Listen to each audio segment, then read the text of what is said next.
Welcome back to the 411 Podcasting Network. I am your host, Larry Csonka, and this is the 411 on Wrestling Podcast. You can follow us on iTunes, Stitcher, Spotify, Google Play, YouTube, and of course the 411media.com website. Please make sure to subscribe and share the show around. And if you have a chance, leave a 5-star review on iTunes. Today I am joined by my good friend, Steve Cook. Steve, how are you? Oh, hey, brother Larry Csonka. What's up, my friend? Not much, Steve. Keeping busy as usual. And today we're going to keep with our flashback theme we've been doing as of late. We did the final Nitro. We did the disastrous Bischoff-Russo reboot of Nitro. And now we're going to switch over to the WWF, but we're going to stay with WCW. Because we're going to look at an important episode ahead of the Invasion pay-per-view. Mm-hmm. And it was not only ahead of the Invasion pay-per-view, it was the night ECW joined the Alliance. It was the night that the Invasion got taken to the extreme. That's right. Paul Heyman on commentary with Jim Ross during the show. They were hyping the first interpromotional match happening ever. And a lot of things happened on this show, so we'll just kick it off. Shane McMahon was supposed to fight Diamond Dallas Page in a street fight. They had a issue on SmackDown where the WCW guys ended up beating the shit out of Shane. And as we would later find out, it was a trap. What? Yes, it's a trap! The Undertaker and his wife Sarah arrived, and Undertaker basically said, "Listen, I understand that you want to get yourself some, but I need revenge." And Shane was like, "Okay." Because it's The Undertaker. Yeah. I should also point out that the first interpromotional match announced that was hyped up at the beginning of the show with the pyro and all this stuff was going on, it was supposed to be one of your favorite type of matches, a handicap match with Undertaker and Lance Storm making awesome. That's right. That was supposed to be the first interpromotional match, a fucking handicap match. How about that? Yes, no thank you. Well, I mean, Undertaker thought the same thing, because he told Shane, get the hell out of here. Because I want a piece of Diamond Dallas Page, this man who's been out here stalking my wife, even though he has a fine-ass wife on his own. It doesn't matter. DDP wants a piece of Sarah, so I want a piece of him. So, goddamn, let's get this going. That's right. So we get a big Undertaker DDP brawl to kick off the show. A refreshing start to a show that's not a 15 or 20 minute promo. Yeah, well, I'll take it. Yeah. Oh, yes, we appreciate that. And as we joked about, the whole thing was an elaborate trap because Shane and DDP were on the same page. And after an ass beating for a while, they beat the hell out of The Undertaker for a bit. Sarah tried to make the save. Oh, boy. And this was a bad mistake for her. She caned the man. She caned Shane McMahon, for God's sakes. Caned the man, but all of a sudden DDP, he sneaks up on her, and he hits the diamond cutter. Bang! Diamond cutter on the shoeless Sarah Undertaker, which I know a lot of the wrestling fans out there appreciated. It was like the slowest diamond cutter ever, too. It was. I mean, he's not a trained wrestler. Oh, yeah, but that and he didn't want his ass beat real life from The Undertaker. No. So. He didn't want to injure a woman, for God's sakes. Yeah, but he came in and it was like, grab, twist, set, diamond, cutter, bang. Bang! But yeah, and the crowd liked it. They popped for it. Well, it was the late 90s, early 2000s, and I'm sorry, this was also the episode date is July 9th, 2001. Yes. I should probably include that. July 9th, 2001. We're in Hotlanta, Georgia. Atlanta, GA, if you will. Yeah, but of course, the headquarters, WCW. Late 90s, early 2001, WWF fans always popped for a woman getting beat up. Yeah. I mean, let's be honest, all the wrestling fans did. ECW made a lot of money off that. That's right. Well, they make a lot of money off it. Wow. They made some money off of it. They made a little bit of money. Enough to pay the boys barely, apparently. I don't know. But, yeah. If they were making a lot of money off it, we wouldn't be talking about them joining the Invasion today. No, we wouldn't. No, they were making enough money. They well, made you know what enough. though? Hang on. In their defense, they could have made a lot of money because apparently there was a lot of creative banking there, and guys not getting paid. So Yeah. in theory, there could have been a lot of money, but we don't know. There could have been, Paul Heyman was a gifted businessman in some ways and not in other ways. That's right. So this led to Sarah getting stretchered out, and The Undertaker was not happy. And then Shane and DDP celebrated, and DDP stole Taker's motorcycle. Yes, he did. Just horrible human beings here from the... So Page gets the rest of the night off. He can just ride off on that motorcycle. That's Good right. times. Horrible. So horrible man, Diamond Dallas Page, and horribly miscast in this gimmick. I might also add. Yeah. And he took a buyout from Time Warner to do this stuff. Good God. Well, the worst part is, he took the buyout, and then he's coming in, and he probably thought he was set up. So, we're programming you with The Undertaker. Fuck yeah, it sounds pretty good. Yeah. And then it's you're going to get your ass beat, and his wife's going to pin you, and, you're going to be his bitch. Yeah, well, no, not so good at that point. No. Yeah. He had a good shine period tonight, though. That's right. He got to take the rest of the night off, got to ride around on Undertaker's motorcycle, while the Undertaker goes off in the ambulance with Sarah. And, she was shoeless. I mentioned it for the internet fans out there who were all about the shoeless woman. That's right. So we move on. First official match of the evening here. WWF World Tag Team Champions, the Dudley Boys versus the Acolytes. Yeah. And we the got... APA, if you will. That's right, the APA. We got a title change here as Little Spike Dudley, who had apparently suffered a broken leg on SmackDown, limped down with his crutches and ended up attacking, which led to the APA getting the win, which was their third tag title at the time. My notes on this was that Spike attacked Bubba from behind, and my compliment here was at least they didn't play his music prior. Yes. No, you're right. At least they play Spike Dudley's music so he could wander on down and hit Bubba with the crutch on the outside. So that's better than we see nowadays. Yeah, you're very correct. That's one of those things I absolutely hate too. And it's he just came down walking with a purpose with his little boot on. Yeah, and laid him out with the crutch. It's good deal. Nowadays, be you gotta play the man's music, and everybody's gotta take notes. You gotta wander down. But here, he just walked down, hit me on the crutch. It's good. Yep. So that led to the tag title change, and there you go. Farouk and Bradshaw, Ron Simmons win their title and land GA. We move on. Backstage wackiness. Vince McMahon with Steve Austin and Deborah. These were the best backstage segments. They really were. Just fantastic. They're sitting there, and they're basically ranting about everything that's going on tonight, and Vince is he'd be like, this is an injustice, and Austin would be like, injustice. Yeah. And just it's repeating everything Vince says. And, he's Vince calls Shane a bad apple, and he's consumed with power, and Deborah talks about bad apples falling from trees. Kurt Angle arrives, and he's wearing his child's cowboy hat. That same damn cowboy hat they wore last week, which is last week when Austin presented the cowboy hats. He had one for himself, he had one for Vince, and they had the big white Stetson hats. And Kurt got this tiny little kitty cowboy hat. And he's still wearing that damn thing this week. Yeah, and because he thinks it's actually a good thing. The best part is Austin makes fun of him. He's like, "Why are you still wearing it?" He's like, "You gave it to me." And he's like, "I know I gave it to you. It was a joke." Yeah. And he rips it off his head and throws it around. Exactly, but even before that, Kurt Angle has some presence of his own. Yes, do tell.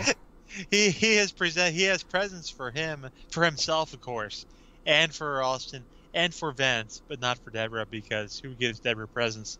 He has badges to match the cowboy hats. He has badges for Austin, for Vince, and for himself. Of course, Kurt has the biggest badge for himself, and Austin rightfully replies, he rightfully says, "Badges?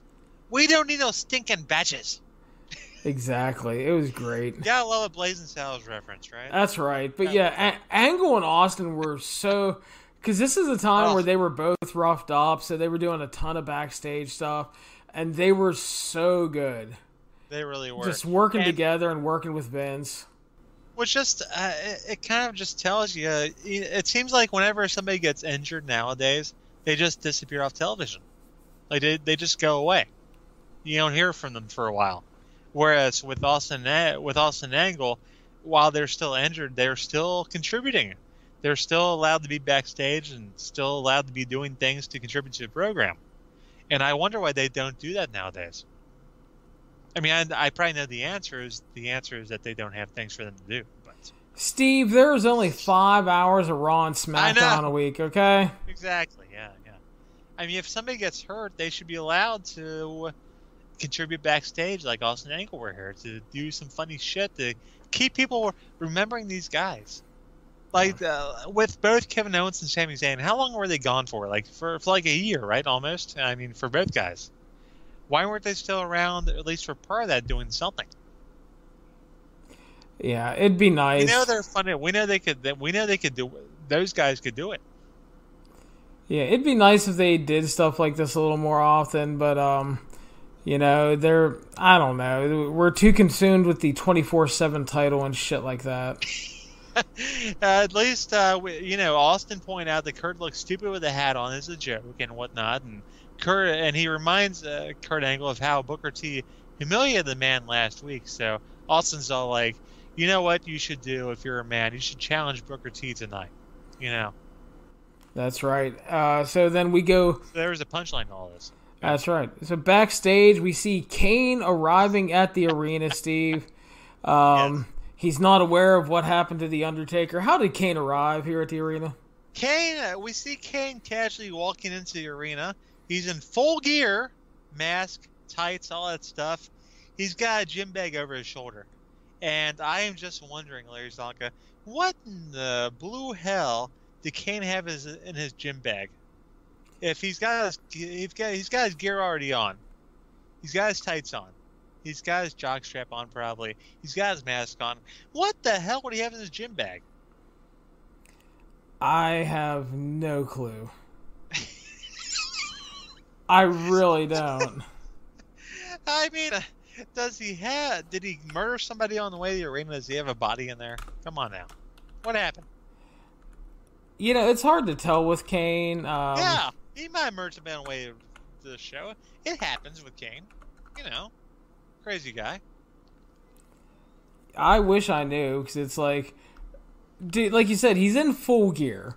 He has his mask on. Gear. Like, it's like, does he have some extra shoes? Maybe a backup mask? I mean, a backup mask, maybe. Like, what the hell? What's he got in the gym bag? Does he have weights or something? Is he gonna do his full workout before? Who the hell knows? But this just puzzled me when I was watching this segment. It's like, Kane is showing up. Okay, cool. He's got, like, why? I don't understand. You know what else I didn't understand, Larry Csonka? Probably a lot on this show, but go ahead. Our next match was for the Intercontinental Championship between Rhino and Albert. And that's also something I didn't understand. Rhino and Albert? Like, what? And Albert was the Intercontinental Champion here. Yeah, who wanted to see this? I know it's X Factor. Yeah, Albert is part of X Factor at this point, and they got all the gold because X-Pac is also the light heavyweight champion. Albert's the Intercontinental Champion. Unfortunately, when I was watching this on network, they did not play the god-awful X Factor theme music from Uncle Cracker. Remember that? That is a guilty pleasure of mine. I actually, like... I get everything I wanted, I need. You hate X Factor, but you ain't gotta look at me like that. You ain't gotta look at me like that. Yeah.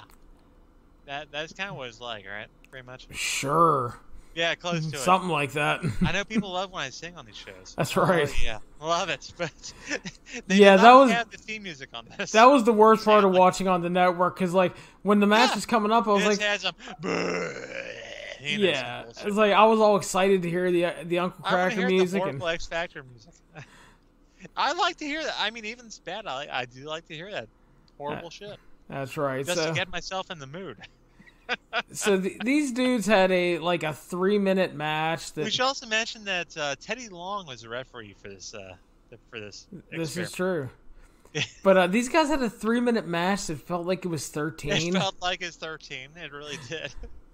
It's just I don't know. I mean, it wasn't horrible. No, it's just it felt long. It's one of those matches that drug. You had X-Pac doing some things. He did the super kick to Rhino behind Teddy Long's back. It got in near fall. And then Rhino hits the gore on X-Pac 10 minutes later. It felt like 10 minutes later, but it was actually a little bit closer. But then Albert ends up with the bicycle kick. And my notes say this was a match. And X Factor's horrible music being dubbed takes some of the fun out of it, quite honestly. That's right. This was part of the weird Albert title run that was just completely heatless. It really was. He beat Kane and Edge and Rhino all clean in a row, and nobody cared. Yeah, and that's the thing. You would think that those are some decent names and all, but it's just nobody cared. That's what happens sometimes. Yeah, Booker T was warming up backstage. What was he warming up for? He was getting his pump on, like a party pump, man. He wanted to look good in case he had the cameraman. He wasn't booked for anything. Hey, he might have had to go out in front of the cameras. He wanted to look good. Got to let the man get his party pump on, and this led to the confrontation from Kurt Angle. Yeah, and he suggested that Booker T wasn't Booker's real name. Yeah. Yeah, it's like, I came here to formally introduce myself, Booker T, if that is your real name. I always love that. Yeah, and basically, Booker makes fun of him for being a cowboy, and he asks where his cute little hat is, and Angle says, he's like, yippee-ki-yay, Mother Hubbard. Yeah. No joke, that's what he said, which was very... Mother Hubbard, because Mother Hubbard is black. Sure. But, I mean... It was very... Everybody's like, oh, that's such a stupid line. But I'm like, Kurt Angle was stupid. Kurt Angle.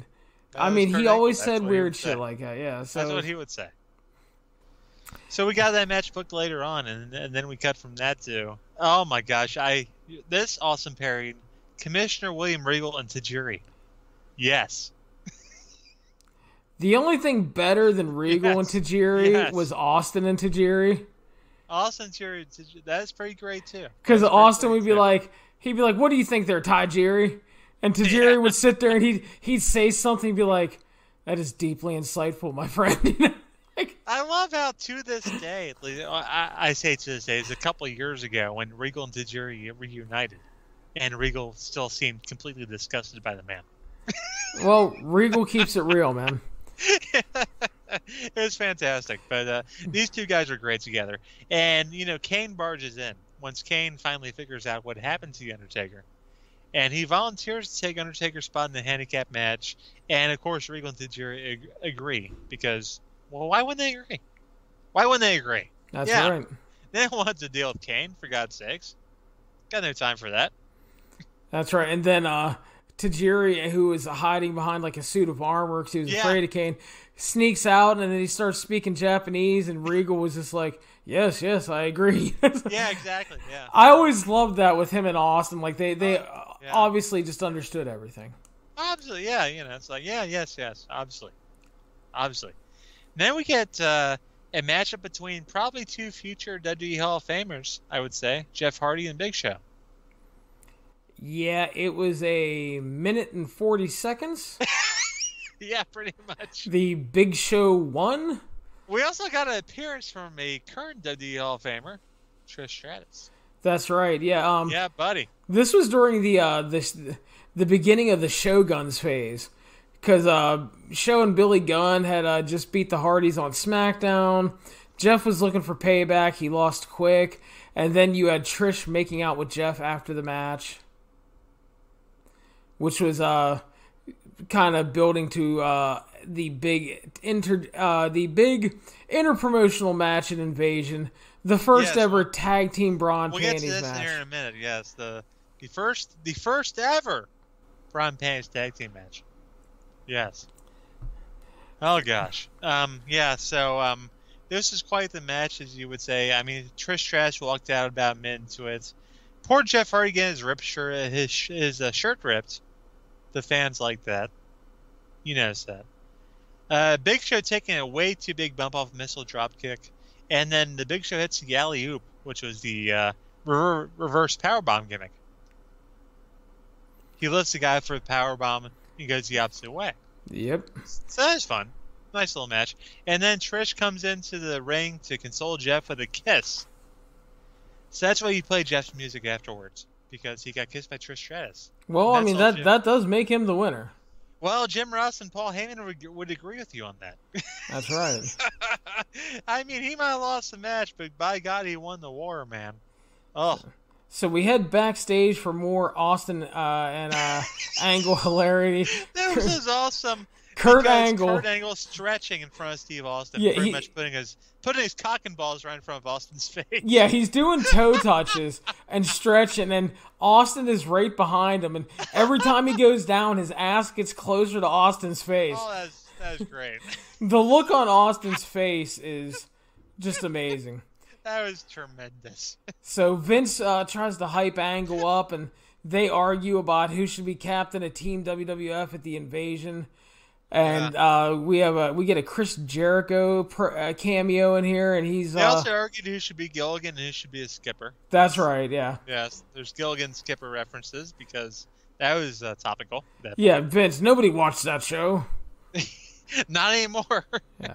It's owned by TNT and TBS, so of course nobody watched it. But yeah, Chris Jericho walks in, and you might recall that there was a rumor back at the King of the Ring show where Austin took on Jericho and Benoit. There's a rumor that Chris Jericho win the title and defect to WCW. But no, Jericho's like, I've been to WCW before. I don't want to do that again. So he wants to be an invasion match, the inaugural brawl, if you will. And we get the gimmick where Kurt Angle is repeating the end of Steve Austin's sentences, much like Austin repeated Vince's sentences earlier on. Yes, it was those guys. Had stuff going on here. Yeah, they had really good chemistry, though, man. Just they really good did. Stuff. It's great. So we sat there, and we see Jamal Anderson of the Atlanta Falcons was in the crowd. Yeah, Dirty Birds. And then it is announced that Lita and Trish will face Tori and Stacy Keibler in the first ever Bra and Panties tag team match at Invasion. We're very excited about this, as you can tell. And why wouldn't we be excited about it? And then in a blast to the past, we go to WWF New York. Yeah! Which, for those of you that don't know what that is, was a short-lived restaurant that WWF owned in the late 90s, early 2000s in Times Square, New York. And they always had talent there during pay-per-views and Raw and such like that. They do live cut-ins. Probably the most famous thing that ever happened there was when Edge cut a promo after Billy Gunn was at WWF New York during the King of the Ring, and he's like, next year, if I'm at WWF New York after winning King of the Ring, he's like, just put me down like Billy Gunn. Oh. Yeah, it's just good stuff. Yes. But this was Matt and Lita, and they talked about the bra and panties match, and they made out a little bit, and Lita doesn't trust Trish. Well, why should she? Well, I mean, they became the best of friends, so... They became besties eventually. Eventually, after all this stuff with the Hardys iron itself out. But at this particular time period, they were trying to engage in a lip lock to rival Trish and Jeff. So they're trying to make people jealous at this point, is what's going on. That's right. So then I don't know. It didn't. The whole Matt and Leah. Yeah, don't ask either of those guys how that worked out. Yeah, who knows? Wasn't good. But I see Shane McMahon giving Booker T a pep talk. Yeah. Yep, and then we have Vince giving Kurt Angle a pep talk, and they talk about how him and Austin are going to be out there, and Kurt Angle was like, yeah, I don't need you. He's like, where were you in 1996 when I won the Olympic gold? He's like, you weren't there. That's right. So he said he was going to do it for himself, for the USA, in this very city where he won the gold medal, and he said he didn't need them, and he will become WCW champion, and yeah, he was all pumped up and ready to go. You know what, man? I have said before that I thought that the invasion angle, I thought that the first WCW match would work better in Atlanta. But after seeing the match between Kurt Angle and Booker T, I'm not so sure about that. I'm not so sure about that because, I mean, Kurt Angle and Booker T, Kurt Angle was a babyface. Am I right? No, you're right. I'm right. He was a babyface. I mean, we even got the WCW logo in the corner, on the screen. The WCW logo. It got WCW on the ring apron. We still have Jim Ross and Paul Heyman announcing, which makes sense because they did back in 1990. It's not a new announcement for WCW. But I mean, I say as a mixed reaction. It really wasn't. It's all about for Kurt Angle. Kurt Angle was babyface here, and your referee for this match was Nick Patrick. You know Nick Patrick pretty well. Oh yes, Nick Patrick. Yeah. He's a ref. Yeah, Shane is at ringside with Booker, of course, because he agreed to be. And Shane attacks Kurt Angle right in front of Nick Patrick, and yeah, Nick Patrick doesn't care. It's like, okay, cool. Some pretty good action here. We get a spin reef from Booker T, which is always great. Kurt locks in the ankle lock to get a submission. Booker taps out, but when you know it, Shane McMahon is distracted Nick Patrick. Booker T, his tapping went unnoticed. Who could imagine? And then Kurt manages to make Nick Patrick take him up outside. We got the ankle slam. Earl Hebner runs down to make the count, but goddamn, Nick Patrick pulls the man out of the ring. We got a fight between Hebner and Patrick. Earl's shirt gets torn open, kind of gross, not good. But Shane McMahon, he hands Booker T the belt. Shane saves the day. Booker hits Kurt with the belt, and Little Nate, Charles Robinson's right there, make the 3 count. Now JR says it's a fast count. It looked like a fine count to me, but whatever, That's what he said. It's all right, but classic WCW stuff here. And then, honestly, and we're not kidding, this was building to an Earl Hebner Nick Patrick match at Invasion. Yeah, it really did. That was something that happened. I don't know. It was what it was. I mean, Nick Patrick was always good at doing his heel referee angles. That's what he's good at, right? Yeah, pretty much. That was most of his career, it seems. Yeah, and Earl Hebner should not have been getting his shirt pulled open. That was a bad time. This is true. That was a bad time, but of course then Angle wanders backstage and he wonders where were Stone Cold Steve Austin and Vince McMahon? Because what he said he didn't need them, but they should have still been down there anyway. Come on now, right? Yeah, well, that was the best part. Is they're like, you said you didn't need us. Like, I didn't mean it. Yeah, exactly. God damn. So don't take the man literally. Come on right. Now. So then we got Scott Hudson interviewing the biggest talents in WCW, Stacy Keibler and Tori Wilson. You know what? I saw Scott Hudson here. Okay, I eventually saw Scott Hudson because I was looking at Tori Wilson and Stacy Keibler, first off. Then I would ask, why wasn't Scott Hudson out there calling WCW title match? You know what, though? He got the better job right here. Yeah, this is a better job. Come on now. Tori Wilson, she talks about how she's had dirty old men drool over her entire life, but Vince McMahon was the worst, and I believe that's true. Hard to argue with that one, yeah. But Stacey says they'll show why WCW women always come out on top. Yeah, this was prime Stacey and Tori in 2001. It really was. I mean, they're fantastic. Yes, they still are. This is true. Yeah. But I mean, yeah, they were rather amazing in 2001 for sure. Just complete dishes. That actually kind of reminds me, just speaking of older WWF stuff, I was reviewing Best of Super Juniors, and during a Taka Michinoku match, he kind of went old school. He was wearing the blue trunks, and Kevin Kelly's doing commentary, and he's talking about how it's really cool seeing Taka kind of do throwback stuff, and he even did a big second rope moonsault to the floor, which he doesn't do any of that stuff anymore. He's a really grounded guy now, and he was just talking about Kai and Tai and hanging out with Taka 20 years ago, and he's like, and Juice Robinson asked him about he's like, what was the best part of Kai and Tai? And he's like, well, Mrs. Yamaguchi was a dish. And just oh, God. And he's not wrong. No, I mean, So he's not wrong. But so man, we go Stacy backstage. and Tori here. Oh gosh. That's Yes. right. So backstage Fantastic. we stay.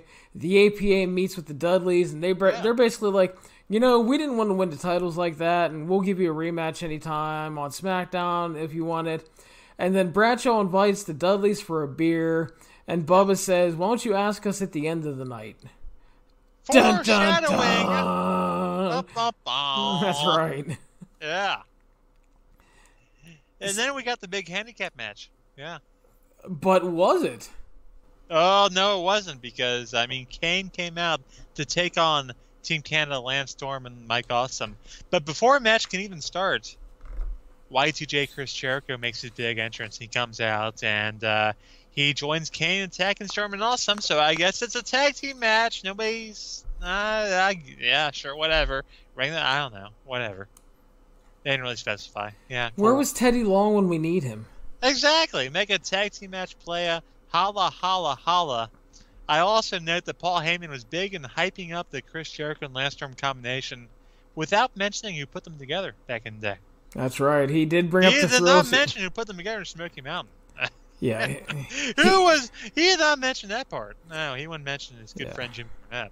Yeah, he brought up the Thrill Seekers, but did not bring up Jim Cornette. No, he sure didn't. So Of course, one of my favorite mentions of all time. The Survivor Series. Yeah. There's a thing on Survivor Series where Paul Heyman was talking smack to Jim Ross, and Jim Ross was like, "I could have Jim Cornette replace you tomorrow." And Heyman starts laughing. But it's true. This is, yeah. Replace that man without a second thought. Come on now. So they had a solid match here. It was fine. It was playing off well. Jericho worked the bulk of the match. They got the heat on him. Kane made the big comeback, and then out of nowhere... Heyman was very complimentary of Storm and Awesome throughout the match. He was, which was, again, foreshadowing because Tommy Dreamer and Rob Van Dam made the run-in. Yeah. Through the crowd. Again, like you said, no music. Wearing ECW shirts, no less. Yeah, and they helped Storm and Awesome double-team Jericho and Kane. Yeah. They end up winning the match. And, this was solid. But wait a minute, Larry. After a little while, here comes some WWF guys. That's right. We got some WWF guys run down. Let's see. We got... Hang on. So, it was a 4-on-2 beatdown, yeah. So then we get the Dudleys. We got the Dudleys. Raven. Taz. Rhino. And X Factor's Just Incredible. Just Incredible is there. They face off with Dreamer and RVD and Storm and Awesome. They face off. And then they turn around towards Jericho and Kane. And Paul Heyman says on commentary, "Feel this moment, JR. Feel this moment for the rest of your life. Feel it." Heyman was so good. And then Jericho and Kane get beat down by everybody. And Jared doesn't know what's going on. The fans get it. They're yelling ECW. JR wants an answer. And Paul Heyman says, you want an answer? He goes to the ring to give him an answer. He calls him a damn pig. He's been a corporate sellout, spilling his guts about this whole invasion, while everybody's forgotten about the Tribe of Extreme. And guess what? The invasion has got taken to the extreme. Play that ECW music. And Larry Csonka, for my money, there's never been a better theme to a wrestling show than ECW music. The ECW music's great, but not only that, even though this wasn't like a segment filled with stars, this segment came off so well. Because you had that big 4-on-2, and then you get the rest of the guys come down, and it's like, okay, they come to make the save, and then they do that slow turnaround. And once the crowd realizes it's all ECW guys. Yeah, that's the like, thing. Oh, shit. The crowd, as they're slowly turning, the crowd slowly realizes what is going on. And they were into it. And Heyman was great on commentary with JR, the feel this moment thing, and then the promo. And it's so good. And so we got that all set up, and Paul Heyman ends with daring Vincent Shane to come after him because the invasion was now being taken to the extreme, and we got the ECW guys posing, and it was a big moment. It felt huge and important. It really, this is some great stuff right here. And it wasn't, I mean, the Dudleys were tag team champions, of course. But the rest, I mean, Rhino, the rest of those guys, they wasn't like they're your top of the card. It wasn't like your main event WWF guys. But it still felt like a big fucking deal. Well, again, and it's how they set it up. It's how it revealed itself, and then it was the crowd reaction on top of Heyman on commentary. It just all worked. Yep. Damn, that's good TV. Yeah, so that left Jim Ross alone at ringside. Jim Ross next to an empty chair, which, you know what, if it happened today, you'd have like 4 people out there next to Jim Ross. This is true. Because you gotta have 5 guys in every damn match, or at least 3. Come on now. So this led to Shane and Vince running into each other backstage, and Shane points out that Vince lost 6 of his guys and that he lost 2 of his, and that they can't be affording to lose anybody else. So Shane then says that we can't let ECW infest our house because it's McMahon house. They need to kill ECW tonight. So the House of McMahon, it's like a goddamn house. It's like Game of Thrones. We got the House of McMahon. That's right. So Shane says since Heyman has 10 guys, that they should each field 5 guys and build a team for one night only. Take them out. And again, Shane is very adamant this is for one night only. Vince agrees to help out, and that's the big setup for tonight. With somebody, somebody's got to lead the way, which is where he runs into problems in that regard. But before all that, we got a light heavyweight championship match. Light heavyweight title on the line between X-Pac, the current champion, which they need to change the X Factor Tron video because it's still got just Incredible there. That's not too good. And he's taking on Scotty 2 Hottie, who returned pretty recently from injury. That's right. Scotty had the whole neck fusion gimmick done, unfortunately, because he had neck problems for years, and he was back though, thankfully. But of course, he was taken out in gimmick, and storyline by Kurt Angle. So JR had to mention that while still saying that Kurt Angle got screwed out of the WCW title, by God. So that's kind of awkward. Yeah, Kurt Angle was screwed. He's like, but by the way, he's also an asshole. But he also took Scotty 2 Hotty out, so kind of awkward. It was a little weird, but I mean that's the wrestling storytelling as we know it. Yep. So they had a match. It went a little over 4 minutes, and it was quite disappointing actually. It was just they did stuff to fill time, and X-Pac ended up countering a sunset flip with the sit down, grabbed the ropes, and that was it. You gotta say the worm was still over at this point. People still pop for that goddamn worm tease. This is true. I mean, you can't deny that the worm was over. The worm was over, and Scotty 2 Hotty by association, X-Pac. I mean, I gotta tell you, compared to the matches we saw in the Nitro episode, this wasn't too bad. Well, no, I mean, this one I'd at least give like a star to, for God's sake. You at least had a match. You at least had a semblance of storytelling, a little bit of match, some moves, if you will. Not a bunch of guys just standing around with their dick in the hand. Like, what the hell? What's going on here? That's right. So we're going to head to our main event, but first we had the big meeting of the minds backstage. We had pep talk, yeah. Where they were arguing over who would be in control, and Vince was like, you're going to follow my guys, and Shane was like, fuck you. Yeah. And so obviously they were not off to a good start. No, it wasn't good. I mean, eventually Shane's like, well, I'll lead them out ringside, and the WCW guys leave, and Vince is like, well, don't listen to those guys. So you know what? that was doomed from the beginning, the way those guys were trying to talk those guys up. But our WWF representatives were APA, Big Show, and the Shogun, the Hardcore Holly and Billy Gunn. Yeah, this is an all-star collaboration here, because then we got Chris Kanyon, Chuck Palumbo, Mark Jindrak, Sean O'Hare, and Sean Stasiak. He used to be meat. Yeah, he used to be meat. Natural-born thrills and canon, very much. Yeah, it's like Lillian introduced Chuck O'Hare. Yes. So she gave up after that. She's like, man. Yeah, she did. She just kind of stopped announcing. She just gave up. Yeah, like no, I don't know. So what was going they on were going to take on Team ECW, which was Bubba and Devon, Just Incredible, Lance Storm, Mike Awesome, Raven, Rhino, Rob Van Dam, Taz, and Tommy Dreamer. But before the ECW guys even came out, Steve, what happened?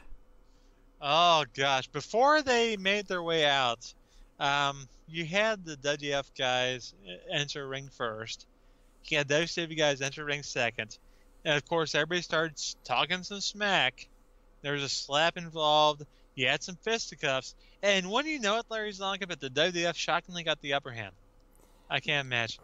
That's Somehow right. WWF managed to clear the ring of those damn WCW guys. I can believe it. I was shocked. It was amazing, yes, but it was more amazing was that they couldn't get along. No, seriously. And then ECW, after that all happened, ECW makes their way through the crowd, and Larry Csonka, the day this show happened, there was a weather event in my town, and the power went out. So that was fun for me. Around this time in the evening was when the power came back in my house. And when the power came back on, I turned on the TV, and I turned over the Raw, and I saw Taz leading Paulie dangerously, and the rest of these ECW guys out wearing ECW t-shirts to ECW music. And I was like, what the hell's going on here? I was so like, that was the total WTF moment for me. Like, what the hell happened here? Obviously, yeah. I mean, that's the it. thing. I was excited because, like, cool ECW, but like, what the hell's going on here? So the ECW guys arrive. They do a big 10-on-5 beatdown on Team WWF as Shane holds his boys back. And then as ECW takes control, he sends his boys in. You think we're getting the big brawl, but no. Everybody starts hugging and high-fiving. And it's the big swerve. Oh, the swerve, if you will. Oh, it's crazy. It's crazy stuff. Everybody embraces. And I felt bad for poor WWF referee got dumped out ring by Canyon at a pretty low angle. That's a bad time for that guy. And Vince wanders out wondering, what the hell's going on? What the hell's going on? I don't know. And Shane calls the action for a bit with some of the guys taken out. He points out, you can't compete with Vince's checkbook. You can outsmart him. And Vince wanted to hold him personally responsible for everything that happens tonight. And sure enough, he is personally responsible for everything that happens tonight, including WCW and ECW merging tonight. They'll kick WWF's ass at an Invasion. But you know what? We're not done, Larry. We got something else to drop. That's right, because Shane McMahon announced that ECW has a new owner. Because God forbid we use Paul Heyman. No. You know, the dude that is synonymous with ECW and that can cut a hell of a promo better than anybody on the damn roster. Uh-huh. Nope. The two entities are to be merged into one. They're going to become the Alliance, and he brings out the new ECW owner, Stephanie McMahon. Stephanie McMahon Helmsley, if you will. As Jim Ross pointed out, the sins of the father are costing us all in WWF. A date that will live in sports entertainment infamy. May God have mercy on our WWF souls. Ugh. And I will say, Jim Ross was great there. I mean, it's a great call, but let's jump into this. First, you got Shane running WCW, which that angle came off well. That's fine. That works. Yeah. And then you bring in ECW. You have Paul there, so he's kind of like the inside man. And that works. Yeah. But then you jump ahead. We have to have more McMahons involved, Larry. Well, not even that. Hang on. We jump ahead anywhere from 3 to 6 months in storyline in less than 45 minutes. Yeah. And we jump right into this ECW, WCW joining factions thing. And you just, like, okay, the Alliance was, or the Invasion was going along lukewarmly at best. Yeah. Because they didn't have any of the big names. And they weren't really making the WCW guys real threats. I mean, fuck off with Mike Awesome winning the hardcore title. That's not a big accomplishment. No, it's okay, it was an interesting angle and everything, but like we were waiting for something from the WCW guys, and they were never getting it. So you bring in the ECW thing, and they could have run 3 to 6 months of just ECW sneak attacks on the various shows. Who are they targeting this week? You know, then you could have teased alliances with both sides at various points, depending on who you brought in. But in 45 minutes, they just jumped ahead and slapped it all together and ruined a bunch of long-term storytelling. I feel like it is even worse once I realize it's actually 45 minutes. Well, that's the thing too. I was even shorter than I thought it was. I was watching this show at the beginning, because I haven't watched it in a couple years, and I'm watching it, and I keep waiting for the RVD Dreamer run-in. Yeah. And then it doesn't happen until like hour 2.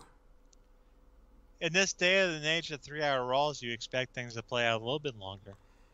Yeah, and I just, and then like again, the horrible mistake of putting Stephanie in charge of ECW when Paul Heyman is right there.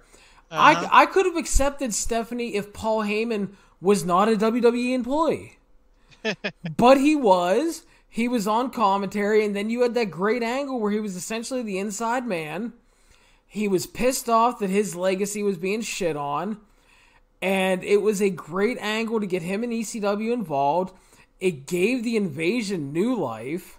Yeah. The Alliance was a much better force than just WCW was at the time, but it was so rushed. And then again, you add Stephanie into it because, like you said, Steve, we have to have more McMahons on TV. We have to have more and more McMahons involved in TV, and I can kind of even see that working because you can have Paul Heyman brainwashing her in addition to Shane. All right, we took a little break there. This is the 411 on Wrestling podcast. You can follow us on iTunes, Stitcher, Spotify, Google Play, YouTube, and of course the 411mania.com website. We just finished talking about the July 9th, 2001 episode edition of Monday Night Raw, where ECW joined the Invasion, and this was going to lead up to the big Invasion pay-per-view, Steve, which I believe still holds the record for the biggest buy rate for a non-WrestleMania pay-per-view, 770,000 buys. Isn't that amazing? Yeah. Isn't that amazing? It's just... as much people want to tell you that, well, you know what, maybe the WWF and WCW feud wasn't as big a draw as you might have thought. People wanted to see that. You see the buy rate for the Invasion show, and that just it goes to show you that people were really interested in that. Even if the WCW roster is depleted, we didn't have a Hogan and Hall and Nash and Goldberg and Ric Flair and all those guys. We had WCW 24 and Booker T and Diamond Dallas Page, and it wasn't the top WCW guys, but people still were really interested to see what happened with that Invasion, with that whole gimmick. And I think it also, that ECW angle, I think, as a go-home style angle, helped big time, because then you had those lapsed fans. So as we talk about that now, we talk about lapsed fans, and we talk about just the deaths of ECW and WCW, and we've talked a little bit about the WCW side, but Steve Cook, when ECW died, your thoughts? Well, when they lost that TNN deal, we knew it was going to be tough. When they lost that deal to the World Wrestling Federation, which the World Wrestling Federation started airing Monday Night Raw on TNN, and ECW lost their rights to their deal, it was going to be a tough road going ahead for him. And Paul Heyman, he kept saying he's going to make some TV deals. They still ran some pay-per-view events. They still had their syndicated TV. They even had some matches on Farm Club. Remember the Farm Club show, Larry? Farm Club? Does that ring a bell? Not really. Matt Pinfield was on that show. It was on USA. It was a weird thing. They're trying to make a deal through that website. I'm sure somebody listening will remember the Farm Club show. Les Moore will probably remember the Farm Club stuff. But Heyman was trying to make these deals, and he was also making deals for himself to appear in the Rollerball. You remember Rollerball, right? Oh yes, epic movie franchise. He made deals for himself to appear in that. but his TV deals for ECW did not go so well. So when they did eventually go out of business, their final show, was it Guilty as Charged? Do you remember which one it was? What was the name of the show? I don't remember. I'll see if I can find it, but I think was it January? I think it's January. I think it's Guilty as Charged. I know it's a Hammerstein Ballroom. I remember it was Rob Van Dam, Jerry Lynn to close it out. They're trying to push Jerry Lynn as the big heel of Cyrus the Virus / Don Callis. And RVD came out. RVD hadn't been around for a while, so that was pretty cool to see. And I believe that was the last match they had on their last pay-per-view. And then they had some TV tapings, and I think their actual last show was in like Nashville or Arkansas or some weird place like that. Yeah, this Guilty as Charged 2001 was the final. Yes. Cyrus and Jerry Lynn defeated the Bad Street Boys in the opener. Danny Doring and Roadkill defeated Hot Commodity with Julio De Niro and Easy Money. Easy Money and Confederate Currency Chris Hamrick was also with them, yes. Nova, who invented everything, defeated Chris Hamrick. There you go. Tommy Dreamer defeated C.W. Anderson in an I Quit match. That was really good, I remember.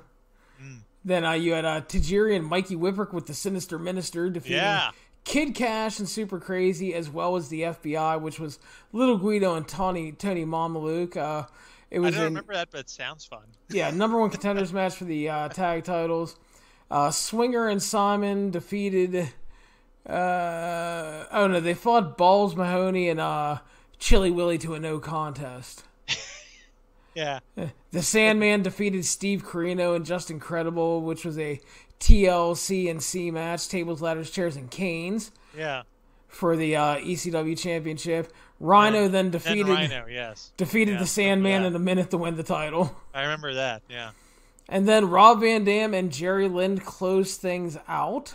As well they should have. Yeah, Rob Van Dam won 24 and a half minutes. And I'm trying to see if I can find out what kind of... I want to say it wasn't one of the best RVD Jerry Lynn matches. It was the ones where they hit all the spots, you know? One of those ones where they hit all the spots. Send the fans home happy, if you will. Because RVD was owed so much money at that point. I know RVD talked about this in the Rise and Fall ECW. He was owed so much money where he knew that he would never get paid back. Yeah, so it was from what I remember looking into it, it was a solid match, but yeah, not their best stuff. Probably went a little too long at the time. RVD wasn't going balls to the wall on that. Yeah, he was taking his time. So yeah, I remember finding ECW late night on like a public access in Pittsburgh, and just like, what the fuck is this? For me, it was a low power UHF channel in Cincinnati on a very small television we still had an antenna on. It was, very blurry, very blurry. But I remember Cactus Jack. I remember that. Yeah, I just it was fucking wild, because you have to remember at the time is like the ECW style was just not the norm in the US, because you had, as Steve likes to call it, the employment era, the WWF in the early 90s, and then like the early 90s WCW stuff before the NWO and everything was, pretty paint by numbers, plain wrestling TV. Yep. Bless me. They went. We know about the changeover in WCW where once Hulk Hogan came in, it became Hulk Hogan and Friends. Whereas before that, it was a product that I liked, that I enjoyed, and all of a sudden Hulk Hogan and all his friends show up. Like, oh shit, what the hell?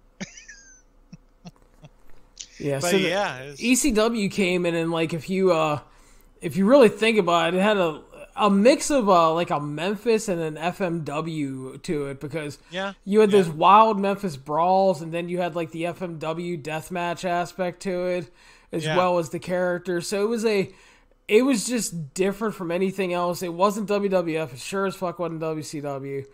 And like when you haven't seen that kind of shit, and that pops up out of nowhere, that catches your eye. It really does, whether it's on a blurry television, a low-powered UHF station, whether it's on the sports channel, 3 o'clock in the morning, whatever it is, it just captures your attention. It sets things on fire. And, of course, eventually what happened was We all say the WWF attitude had a little bit to do with ECW, right? Oh yeah. Yeah, the WWF they found their attitude, and Vince will say, "Well, we always had that attitude," but no. Yeah, you took it from ECW is what happened there, and of course WCW took a lot of the ECW guys in the process. Like, once the ECW found out about the cruiserweights, once they found out about guys like Benoit, Jericho, Malenko, Eddie Guerrero, they took those guys. And once ECW found out about the luchadors like Conan and Juventud and Rey Mysterio, they took all those guys too. Yeah, but Eric Bischoff's a genius. He was going to do that anyway. He was going to do that anyway, of course. That's what he tells you. Yeah, I'm sure he will. If he gives me 83 weeks to listen, I'm sure I'll listen to him. But, it was what it was. But the part with ECW closing did not surprise me, to be honest with you, because once they lost the TNN deal, I wasn't sure where else they would catch on. I'm not sure. I was not sure who else would give them a contract, and to me, their closing was not a surprise. And once Paul Heyman appeared on Raw, that was pretty much it, And some ECW guys are still hanging on. They're still hoping. Oh, well, no. Once Paul Heyman walked out for Raw, it's like, nah, that's done.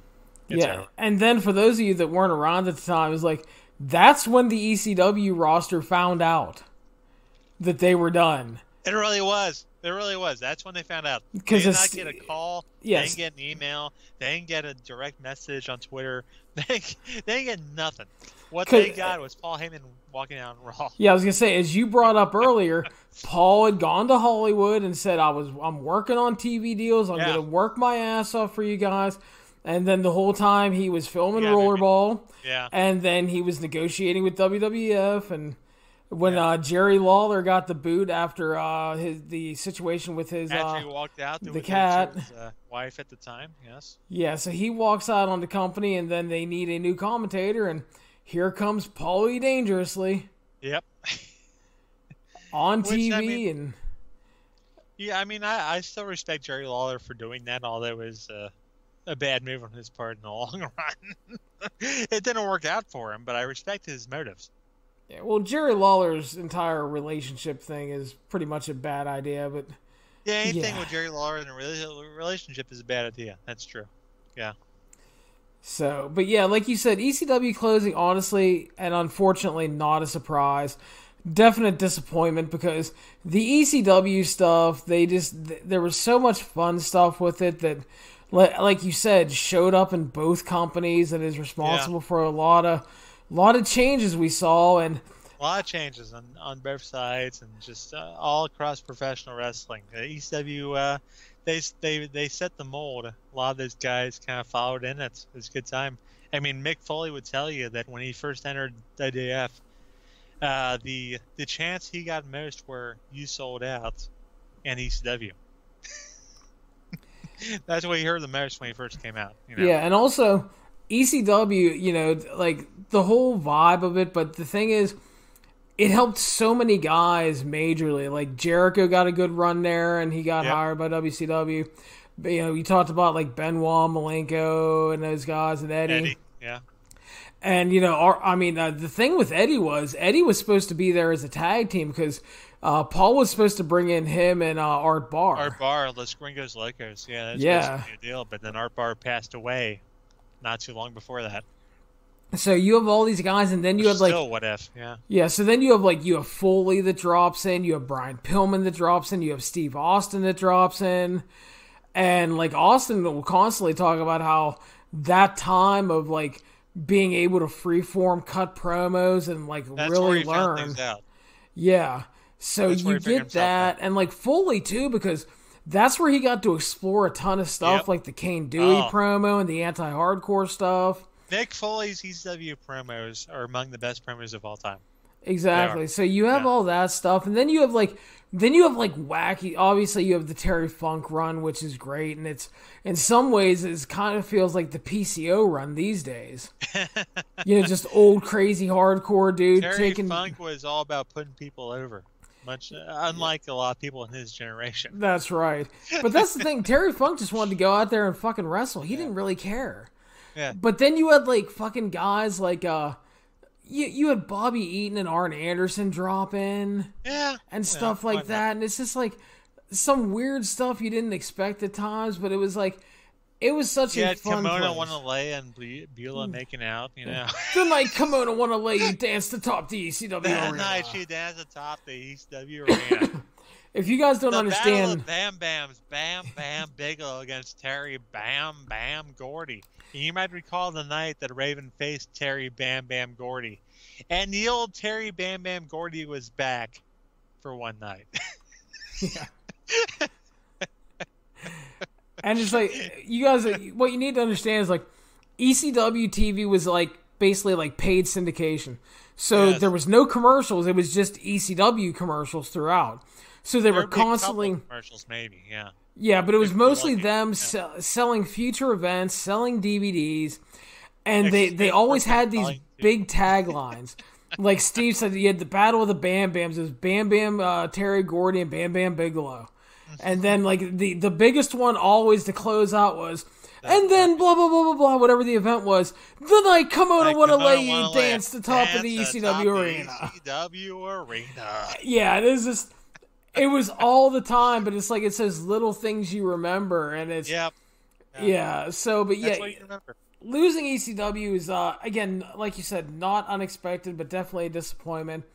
And WCW, we've talked about a little bit, as we've talked about. That was a surprise. Yeah, because we all expected Eric Bischoff, and Fusion at the time was the big company that was supposed to buy it. And apparently there's going to be a special on the WWE Network looking into that failed venture. And I'm sure it's not a coincidence that they would release this on the same weekend as Double or Nothing. I'm sure that's not a coincidence. I'm sure that's completely coincidence. I'm sure. Yes. Just a quink-dink. They're not taking a shot at anybody. They're not taking a shot at TNT or no. They would never do anything like that. No. But not WWE, not those good folks. That's right. Not the good brothers of WWE. But the whole story was, Eric Bischoff and Fusion had the funds reportedly. They were set to buy it, but Brad Siegel and the Turner execs decided they didn't want Ted's wrestling project anymore. And they were going to sell the company. They were going to sell the company, but there was going to be no TV with it. And that's what led to WWE swooping in, because without TV, WCW was not worth it to anybody else. Which, to me, is very short-sighted of Eric Bischoff to think that WCW would be worth nothing without TV. Because you still got the library. That's a big fucking library. They had a lot of stuff there, Turner. Yeah, well, but they didn't know how to... I know WCW was never great at figuring out that market. WWF was. They could work that. They could make different DVD projects. WCW never really figured that out. So I think Eric Bischoff, he might not admit it himself, but he's a little short-sighted there to not see the value there. They always had like a merchandising problem, like 4 Horsemen vitamins and Nitro cologne and just like the weirdest shit. But yeah, like WCW was the surprise, because it seemed like there was hope there, because while the company was going down, there was still talent there. And you're thinking, if they have the TV and they have a chance to turn around with some fresh leadership or whatnot, you never know what could happen, because we're still at a time where people are jumping companies. Yep. And, the right move at the right time was, always on the table. But, yeah, WWE swoops in, like just under $5 million, picks up some contracts, gets a bunch of trademarks, gets the tape library, which is just paying for itself with the network these days. Seriously, it's ridiculous. And I always remember Chris Jericho saying, if I knew what he bought for it, I would have got some people together and bought it myself. Yeah. And then later on, you have ECW goes into bankruptcy filing, and during the proceedings, their biggest creditor owed was Vince McMahon and the WWF. Can you believe it? Which leads to Vince McMahon acquiring the bulk of the assets and the tape library and all that good stuff for like no money, because he was owed money. Yeah. Oh boy, when won the pony. My son blue. So yeah, you got all that, and just so you have these companies that are done, and then WWE in like their first attempt is trying to make their own competition. Yeah. I remember when they were trying to hype the events, when you would hear that there would be events for Shane McMahon's WCW. And there was all kind of plans rumored for WCW. There were a lot of plans. There were plans that they were going to be run separately, and that they were going to get the Monday night time slot, and that Shane would control it and Vince would control SmackDown. That was the plans, but you know what? You know what kind of happened there that didn't help them out was that they gave Vince McMahon all this airtime. The TV company Viacom, to be specific, with TNN, Spy, all that stuff. They gave Vince a lot of airtime for this other venture called the XFL. And with the XFL failing and being a piece of shit, they decided, you know what, we probably shouldn't give Vince all this other airtime for this other stuff. Yeah, and the other thing to consider, which a lot of people forget, is when the XFL was going down the tubes, you know, Vince was going to keep airing it on UPN. Yeah. And the UPN basically told Vince, listen, you can have the XFL or you can have SmackDown. Yeah, pretty much. I believe Vince made the right decision. Yeah, he did. Yeah, he did. So, well, hopefully Vince has learned a lesson from that and lets Oliver Luck run the XFL. Yeah, I doubt that situation. But that's a whole other issue for another time. So, the early days of the invasion we kind of talked about during the Raw review, and you just have this collection of misfit toys from WCW. A lot of guys. I mean, there was talent there. Don't get me wrong. There's talent, yeah. But the fact is you can't bring in like the JV squad and expect them to compete with Steve Austin and stuff like that and just be believable, because the WWE fans were generated and built and crafted to be WWE fans. Whereas, and that's, they were always told that their product was the best. And we talked about that last Nitro. That set the stage for what the invasion was going to be. McMahon versus McMahon. And it's funny, you know what? Because I saw on Twitter today, our good friend Patrick O'Dowd. You know Patrick. Phil O'Dowd, that's right. He asked the question, were WWF and WCW fans as childish as these fans today going about WWE and All Elite Wrestling? And the answer is yes. Absolutely yes. Yeah. More so. Well, that's it's like the bad feelings between WWF and WCW were much worse than the feelings between WWE fans and Elite Wrestling fans today now. Much worse. And again, dude, that's because you had those fans that were, Jim Crockett promotion and NWA fans that were transitioned into WCW fans. They would never watch a macabre cartoon produced by Vince McMahon. That's right, and they were used to this, for the longest time, they were used to this more, what looked realistic product, and you had the steel cage matches, and you had the blood and everything, and the cage wasn't silly big blue bars, it was a chain link fence. Chain link fence. And, their guys were wrestlers. That's right. And there's nothing wrong with that. And then you had the WWF fans, WWF fans, WWE fans that were brought up on a more entertainment-based product. And, you went from Bruno into the rock and wrestling era with Hogan. Yep. And then you eventually got into that new generation. Then you got to the Austin Attitude era. And they were conditioned to be fans of their product. Yeah. I mean, so when they butt heads... If Twitter was around back then, it would have been just as bad. It would have been worse, probably. Probably, yeah. Yeah. Well, because the North and the South back then, the Northern Wrestling and the Southern Wrestling, Southern Wrestling, there's a lot less in common then than there is now. So it would have been great. It would have been great. I would say it would have been bad. No, it would have been great. I loved it. It would have been great to see everybody tear each other apart. Oh, it would have been great.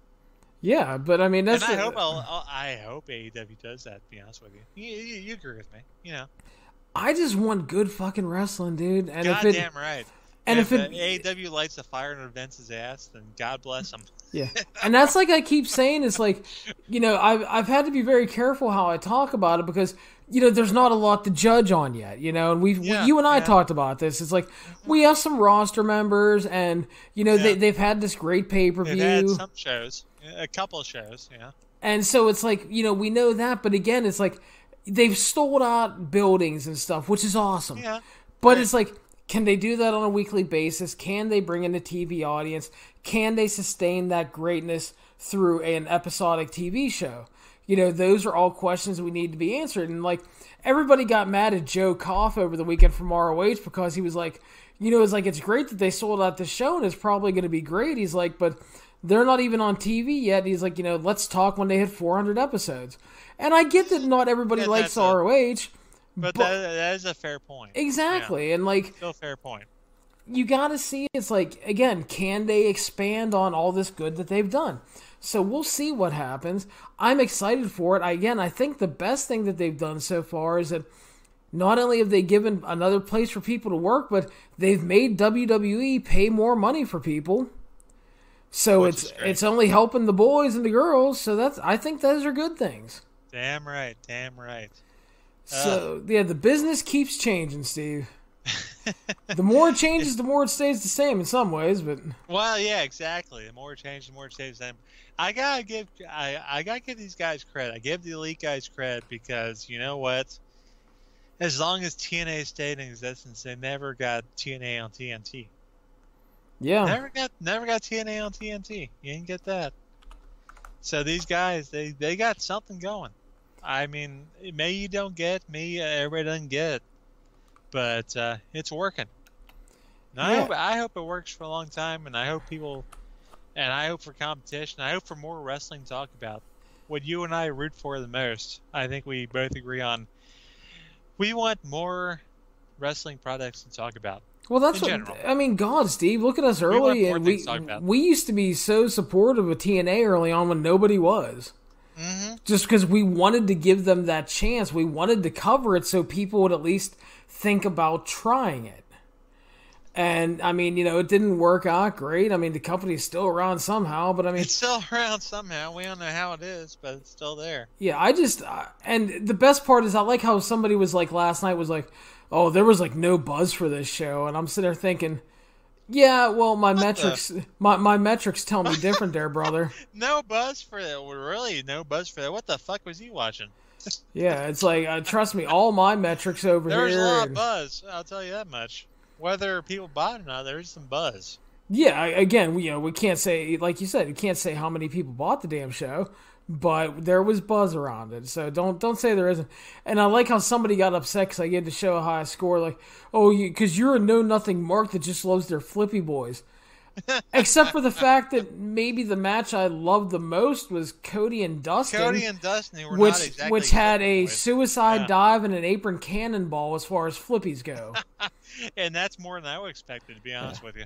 I will say that there was Jeremy and I talked about this. There's a spot at the end where Cody, it looks like he hits a clothesline and Dustin does like the Rikishi sell. Oh. But it wasn't that. They were going for a Spanish fly spot.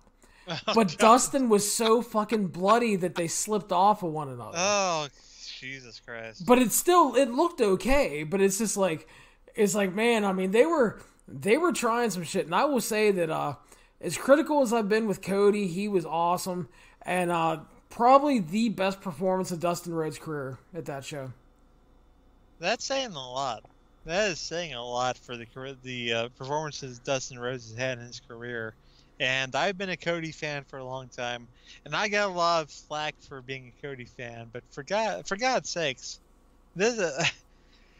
Cody is following. He is following the footsteps of his father, American Dream. Is he not? No, he is. And I tell you what, Dusty would have loved that fucking match last night. Dusty Rhodes would have been like a pig in slop. Yep. He would have been. He would just loved it. And then they're going to take on the Young Bucks. Oh, just a lot of good stuff going on in the wrestling business right now. It's a good time to be a wrestling fan, folks. It Good is, time dude. to It be a is. wrestling fan. So the other thing we want to talk about right now, we got a new new series on Viceland, right, Larry Csonka? That's right. We got a new series on Viceland. We're down to the dark side of the ring. Now we got the wrestlers, and the wrestlers are supposed to follow some people that are currently in the business, as opposed to the dark side of the ring, which followed people not in the business. And the wrestlers follows people that are currently in business. And this is all about the folks in Evolve, Larry Csonka, a promotion I know you're all too familiar with. This is correct. You have have you reviewed all their shows on 401? I have reviewed the vast majority of Evolve shows. There's some early ones I didn't, and I missed some every once in a while when they put them on like Sunday night against the WWE pay-per-view, because I don't always get a chance to go back. Yeah. But I'd safely say I've reviewed like 80% of their shows, and they're in like the 120s now. I know you're one of the bigger Evolve reviewers on the internet. I know you've covered most of their shows, so you know most of their guys. So this would be right up your alley. We're talking about the wrestler show. We got Gabe Sapolsky talking about all these guys. And you watched the show, right, Larry? Yes, I did. Okay, so you'll be able And I know what can you tell me what year this was? It's like, was it 2017 that they did this show? It feels like it was probably closer to 2016. Okay, it's hard to tell because like, it's a little far back. Yeah, because like Kyle O'Reilly was in there, and like he did a short return before he went to WWE or NXT. Yeah, and then, like Riddle was still there and stuff like Matt that. Riddle came in, but so it felt like it's a couple years before. Yeah, it felt like a couple years before. I think is an interesting looking game and what he's doing there. But we started off with Darby Allin and Ethan Page, you know, two guys right there. And the thing I had to laugh at with those guys talking backstage, Ethan Page is all like, well, you know what, these fans, they're looking forward to this match, they'll be all into it, so we don't have to do that much. And Darby Allin's like, well, you know, I want to do this whole crazy fucking shit. So Darby's going crazy. Cue the B-roll footage of Darby Allin hitting the fucking like suicide dive and tope in the first 7 seconds of the match. Exactly. Yeah. So. And the thing is I will tell you this, as someone who followed that feud, Ethan Page was 100% right in that instance, because the crowd wanted Darby Allin to beat him so bad. They could have done like the slow circle around and, you know, lock up, trade some punches. They didn't have to go balls to the wall right away. But that's Darby's style. It's what he does. Yeah, but Ethan Page was definitely right.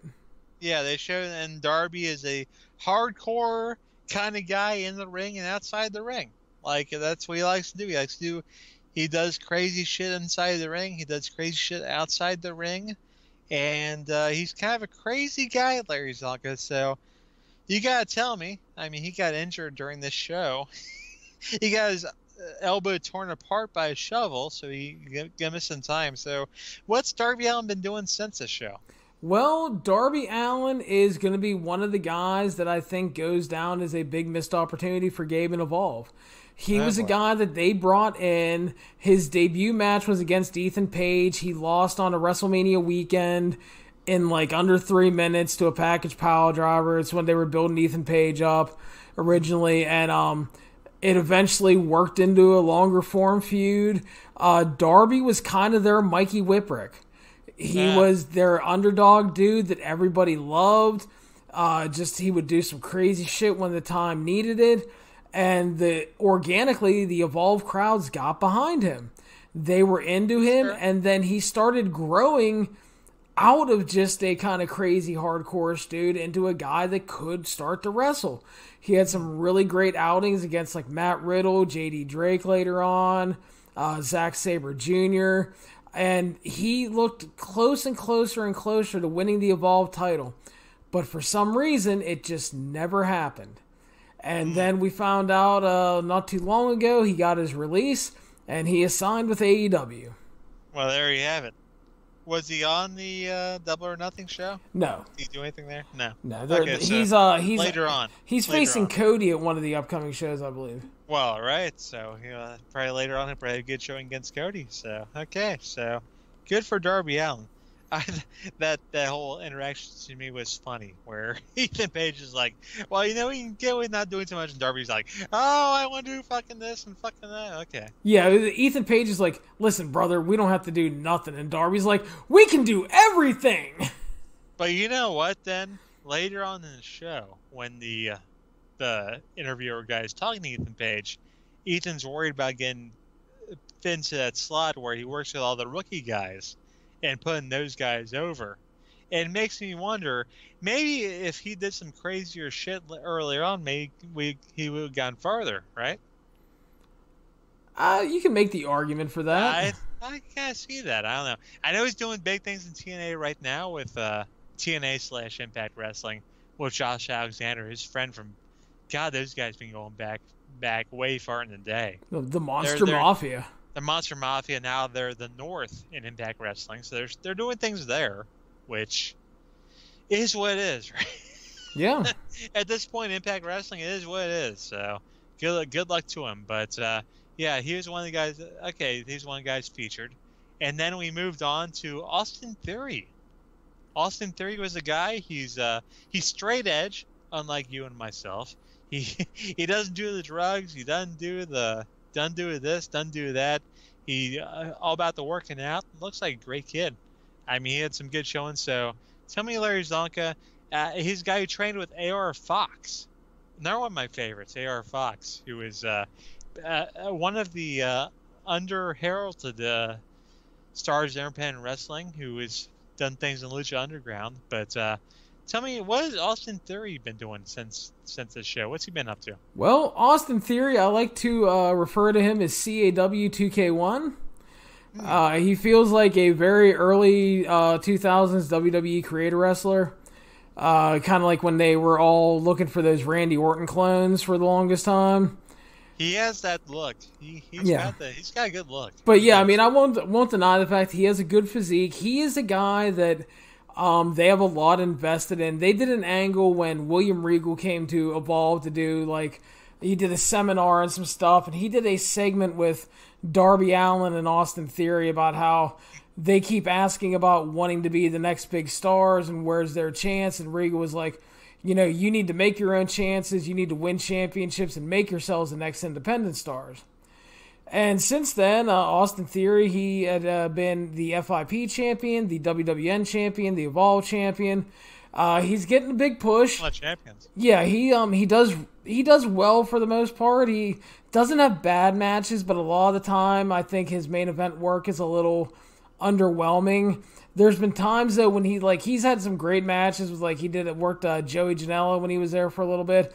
He had a really long feud with AR Fox. They did the student versus teacher angle with them. Yeah. They did some really great stuff, and so it just depends on who he works with and kind of, I guess, what mood he's in almost. But there's times where he kind of feels like he can be great, but I think he kind of peaks at good a lot of the time. But he has a great look and a lot of potential. And that's often enough to get by and to get some looks from some people, that's for sure. So we might be seeing more from him in the future. But another guy I wanted to ask you about, another guy who is training with AR Fox, Fred Yehai.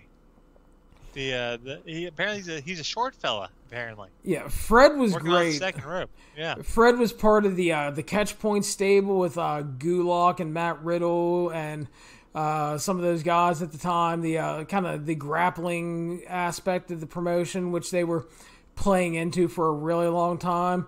Fred has a amateur wrestling background. He's really good. He plays his size well, good power and everything. And I don't know if it was so much a falling out or just a non-contract renewal, but he was going along well, and then all of a sudden he was done with Evolve. And he worked some UK stuff. He showed up in MLW for a little bit and then was gone. And yeah, Fred's a guy that I thought they could have done a lot more with in Evolve as well, but they just there was always other guys in his way, basically. That's a shame. Fred, a guy that follows me on Twitter. So. Yeah. He's short and pissed off Fred Yehai. I was glad to see that he seems like a good guy from what I saw on the show. Yeah, he's a very nice guy. He's actually seems like a decent fella. He's actually one of the guys that has like DM'd me and stuff after shows and like curious about various comments I made on a match. Like, why'd you think this? Why'd you think that? And I always think that's really cool because, I mean, I'm far from perfect as a reviewer, and like if I miss something, like I can tell him, I would tell him what I thought, and then sure. There was times where he's like, well, this is what we were going for, and blah blah blah blah blah, and it's and then there were times where I freely admitted that either I missed it or that I didn't think they did it right. So, but I always appreciated lines of communication like that because it's just I'm like I try to be the best I can. Yeah. And honestly, I mean, I will make mistakes. But yeah, like, guys like Fred would DM every once in a while and be like, why'd you think this? Or, I thought this shit the bed. Why'd you think it was good? Which was always funny when, like Stokely Hathaway one time, there was a match, and he DM'd me. He's like, dude, I thought it was the drizzling shits. And he's like, I can't believe you even gave it, like, a decent rating, It's like... We saw Stokely. Stokely did appear on the show. He didn't say anything on the show, but he was in the background. Stokely was an absolute treasure the entire time in Evolve. Oh, yeah, that's what I hear. He's fantastic. But, Fred followed me. I've not talked to him previously, but does seem like a good dude. And, of course, the other big guy on the show is, of course, Gabe Sapolsky himself. Gabe was a big part of the show. We saw Gabe at home. We saw Gabe talking to his kids. Saw Gabe talking to the people at the show. Saw Gabe doing things back and forth. So, is Gabe gonna get a job with WWE? That's where we're heading to, right? He already has a job with WWE. There is a job there. They're pretty much Evolve's pretty much double A federation at this point, right? I mean, basically. I mean, and I know a lot of people seem to hate that. But I think it's really great because so many NXT guys that aren't on TV regularly are getting a chance to work outside of the developmental system. Yeah, which is great. The biggest example I can cite is over the last year, the Street Profits improved a ton. Yeah, and that's because they worked with like Chris Dickinson and what the fuck was his tag partner's name? God damn it! I'm gonna kill myself. Was that Csonka? Yeah, thank you. God damn it. But, like, they worked with them and some other guys and stuff. And I know. How the fuck did you know, man? What the hell? Why did I know that? Jesus Christ. But, no, but getting the work outside of the developmental system, because those are guys that were, like, they're WWE creations, and they didn't have that indie background. And you can only work and learn so much working the same people at the same experience level all the time.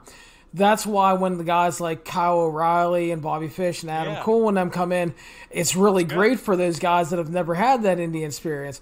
And like Velveteen Dream has done a bunch of shows for Evolve, so it's like, and he's another dude that's really grown over the last year.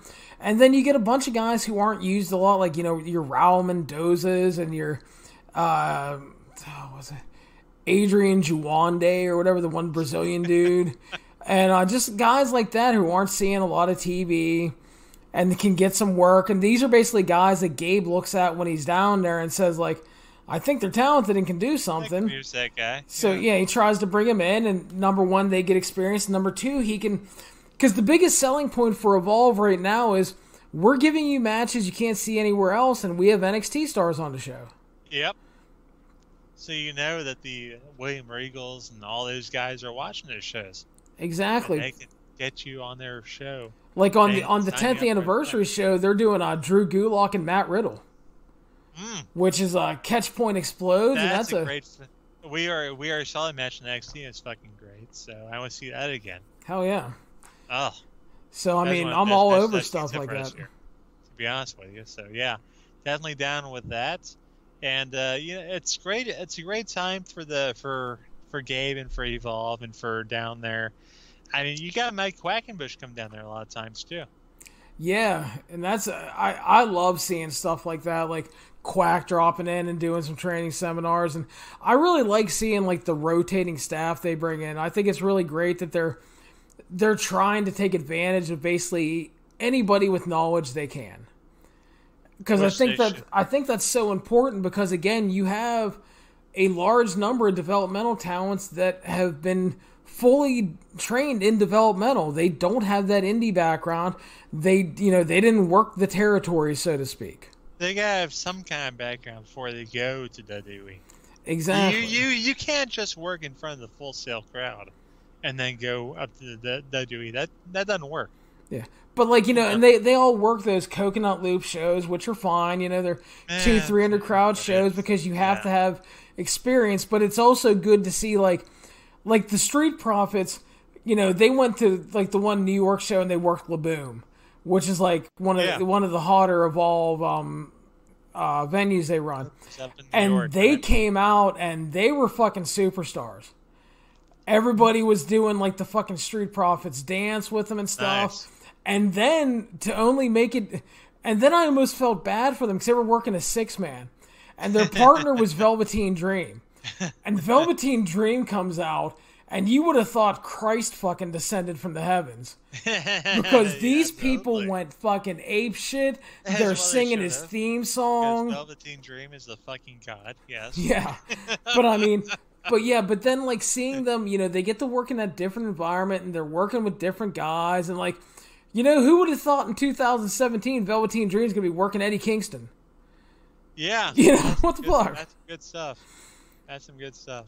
So, and the funny thing is, when that special started, I almost did one of those, like, fucking spit takes when the guy was like, Gabe Sapolsky is one of the most influential bookers and management of talents and blah, blah, blah, blah, blah. And I'm like, oh, Jesus Christ. I'm like, I get that you're putting over the show. But then, like, I sat there and thought about it a little bit. And you're like, you know what? Yeah, I'm like, it's a fair point. It's a fair point when you look back at all the talent Gabe helped build in ROH and evolve that made it to the bigger stages. And you know what? And let's be honest, between you and me, that the best time in Ring of Honor was when he booked the show, right? Yeah, definitely better than the Lizard Man phase. From my perspective, from 05 to up until he did, once he started doing the faction warfare shits, when I checked out, it's like, no, stop that. Once he did the Hangman 3 and the Vulture Squad, it's like, no. I understand why they fired him. Because he kind of lost his method there, but but up until that point, it's fucking fantastic shit. Yeah, but no, it was a good special, and it's interesting. It looks like they have a lot of fun stuff planned out, and I think it'll be a interesting series. I do like that I really like Dark Side of the Ring overall. Yeah, but I also think that this is a nice change of pace. I see that they're trying to keep the wrestling fans around because I think that the Dark Side of the Ring special's got the most viewers they had. Yeah, I'm pretty sure it did. So. I mean, if they don't continue, it's not because of a lack of viewers. It's they want to do something else or whatever. But they want to keep the wrestling fans around, keep them interested. So. Could be a good piece of business here. So we got I got a full list of stuff that's coming up here on this series. We got Changing the Face of Wrestling, where Damien documents the handoff of one generation to the next by visiting a famed wrestler at the close of his career and profiling the rise of another one. And then we move on to that sounds very specific. Yeah. Specific. We move on to Japan's finest wrestlers. Japan boasts the finest women's wrestlers in the world. Damien visits Tokyo to learn what makes these women so good and meets the upcoming generation of stars. And then we move on to... There may be some Magic Kong on that. Yeah. Yeah. So then they're going to do deathmatch wrestling next. Yep. Then they're going to do Powerful Women of Wrestling, which let's see where. Travels to Florida and Bolivia to learn how women wrestlers around the world are using professional wrestling to battle equality, misogyny, and domestic abuse. You say Florida and Bolivia? Yes. Well, all right. That should be good. Yeah. Let's see. We got the next wave of Mexican luchadors as Mexico copes with an ever-present drug war and Trump's wall. Lucha Libre is more popular than ever, and some wrestlers see lucha as their ticket to America. Yeah. Yeah, I could see that, definitely. It's be interesting once they hold the World Cup in U.S., Mexico, and Canada. How it all works out. Yeah. So then we got Craziest Wrestling in Japan, where they look there to look at Japan's DDT promotion with the blow-up dolls, water park matches, and all that weird shit that they do, which is fantastic. And that's where the 24/7 rule was fucking legit, because you got like pieces of chicken and fucking ladders winning the belt. That's right. Chicken, you got ladders, got all kinds of bullshit going on. Yeah, one motherfucker fell asleep eating like a hibachi chicken on a stick, and the chicken won the title. Damn. Fantastic. So then we move on to Wrestling on Canada's Reserves.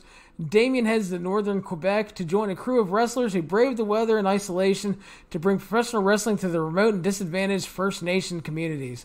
The famous Indian reservation trips.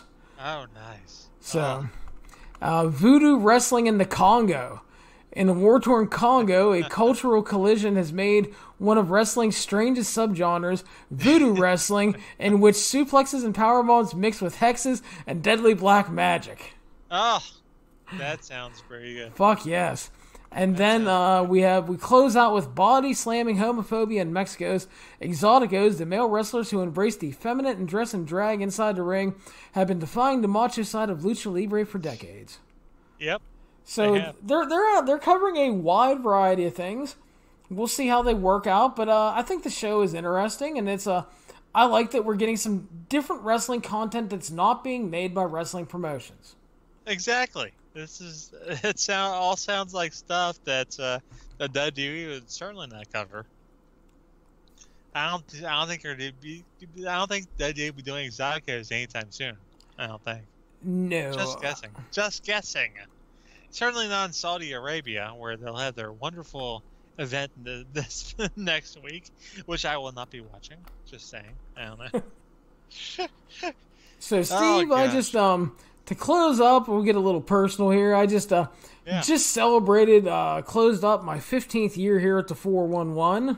Oh, yeah. And we have been together for a lot of this ride, Steve. A lot of people may not know. We were on the old 411 forum as posters together. And we hung out, and then we joined Lino and the Penguin over at the Wrestling Talks franchise, and kind of, we got our start writing about the wrestling, covering a lot of TNA and Impact, weekly shows, and then I got hired May of 2004, started with the Super X Cup, and had a good time with that. And I stayed on, and then you shortly came on after to start covering the Impact on Fox Sports Net series. I recall as it was yesterday, because you were not allowed to cover the Impact on Fox Sports Net on other websites. So I started doing it on the TWTF.com, .net, whatever it was at this point. I don't remember. I remember I started covering it on there for that, and then Ashish or you or whoever took notice, and I wound up doing the Impact Insight on 411 as well. Yeah, and that was around the time of the big split, if you will. That's right, and it was a long time ago, and just interesting times at the beginning there, and we were the. we were kind of, I brought you on, right when all the bullshit happened. It's around the big split when all those guys jump ship and they head over to the Inside Pulse.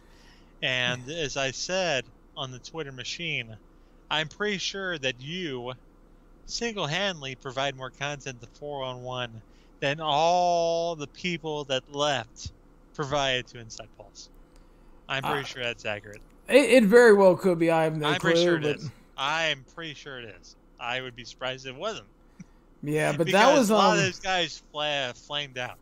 Let's be honest. Yeah, that's the funny thing is, like, for those of you that don't know what the split is, back in 2003, 411 Wrestling became 411 Mania.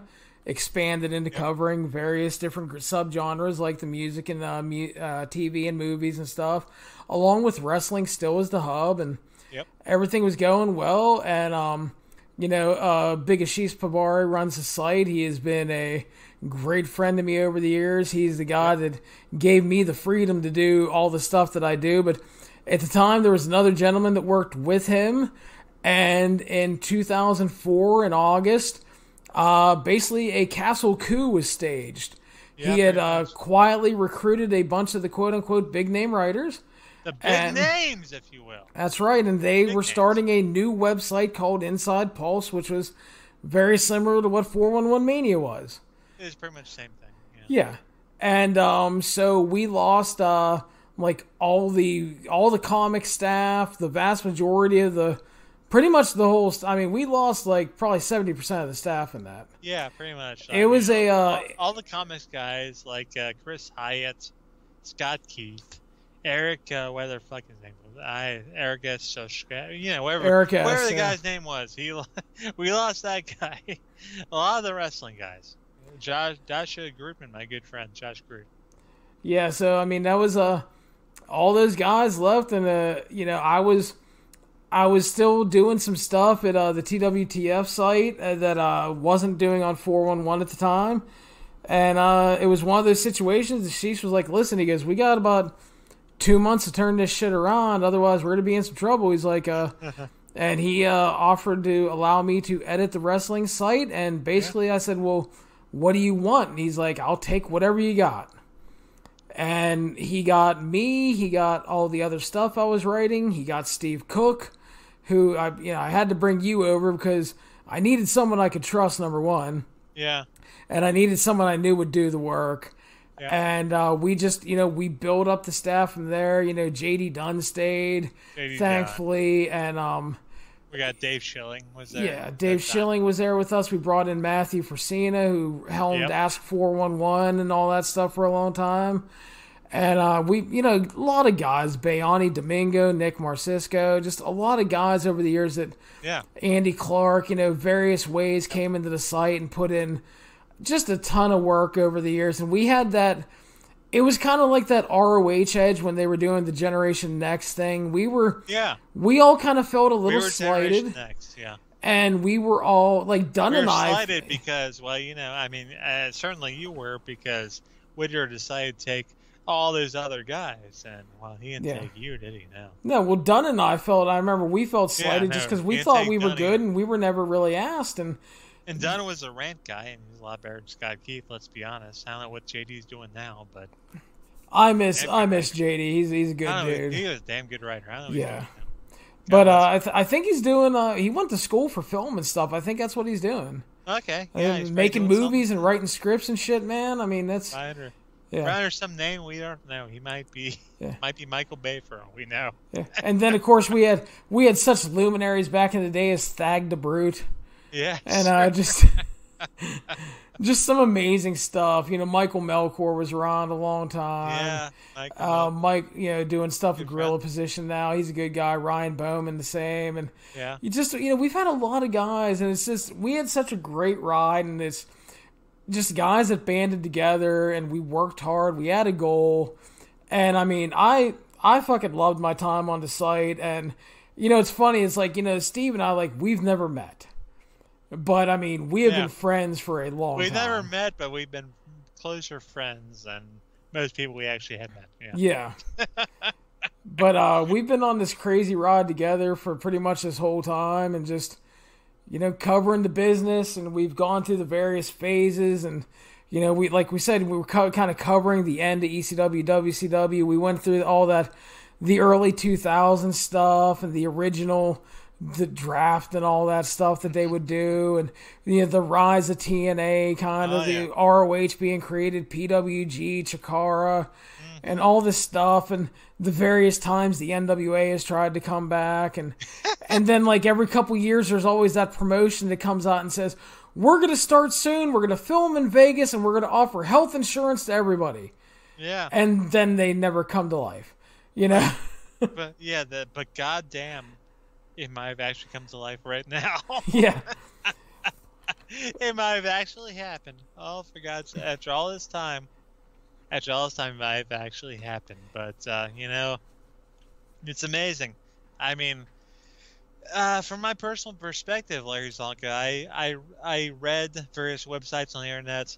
I remember my first introduction to the world outside WWF on America Online, outside WWF.com and all that stuff, was when Owen Hart died, which was 20 years ago, a couple of days ago. Just the worst day. Just the worst day. But that's when I caught on to other websites who were covering the Owen Hart death.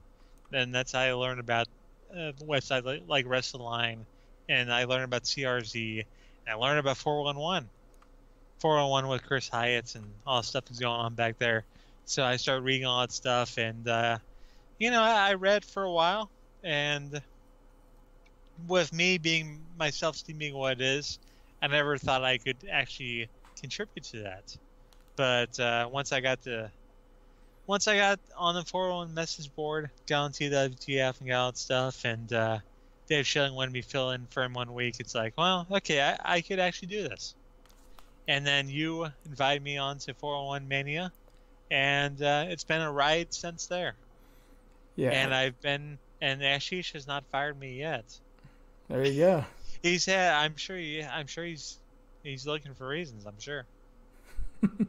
He's looking for it. The funny thing is like my path into this was so weird because like in the early 2000s, I tried to write for a bunch of various small sites that always like, I was like the Lance Storm killing the territory guy. I'd come in and write for a couple weeks and fucking place would shut down, so you probably thought that's what happened 411.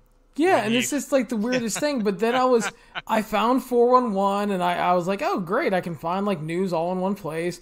Yeah. Then I joined the forum for a while and like I would talk to like you and the Penguin and Lino the Taker fan and Big Mike and those guys. And I would sit there and I remember that I would read the TNA recaps at first. And they're shit. I hated them. And that's how it all started was what pissed me off one night was I came home and I watched the pay-per-view and then I went to read like the 411 report just to see what the guy thought. I don't even know who was doing it at the time. And there was like a 15-minute Jerry Lynn match that I thought was really good. And I opened the report and it said like, it was like 15 minutes, Jerry Lynn was okay, it was fine. And that was the entire recap for the match. And I was like, you just can't drop that there and like give no context. So I got pissed off. I remember you started doing like full blown TNA recaps on the forum, yeah. And it was like I think the guy who wrote him at the time was Jack Daniels on the website. Jack Daniel. And so I was like, I would write his Jim Not Beam. Jack Daniels. Yeah. But I would write his Jim Beam on the forum. Yeah, Jim Beam. So, I started doing fucking full recaps. And then Voodoo Penguin and Lino started their own little site. And they were like, hey, you want to write for a website? And I was like, fuck yeah. I'm like, sure. And I went over and started writing for them, and they were the first dudes that let me write whatever I wanted to write. Yep. And I did the TNA stuff. I did columns. That's where I started the original 3Rs.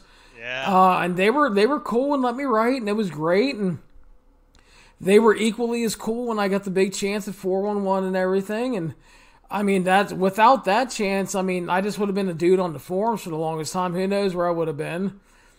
And, I mean, honestly, though, because, I mean, I went to college, I got a music degree and everything, and it's like, I was going to be a music teacher and all that good stuff, and, just things worked out. We had a kid and everything, and I decided to be stay-at-home parent, and everything kind of worked out well because I got into the writing, and then I got into kind of managing the website and editing, and, it all worked out, and so I got to stay home with both of my girls when they grew up, and didn't have to put them in daycare and got to watch them grow up and spend time with them. And it's been a crazy 15 years because my oldest one is 17. She's going to be a senior next year.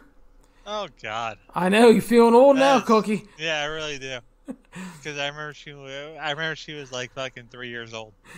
That's right. And then, my little one is 7. She's going into 3rd grade next year. And it's been a wild ride, but you know, if I didn't have Trent and Lino at the beginning, they gave me just a lot of freedom. And I was never a great writer. And I won't even say I'm like a great writer now. It's like, I'm not like Len. Like Len Archibald, I think Len is a fucking fantastic writer. Len, he's really good. And I don't even read his stuff because I don't want to feel bad.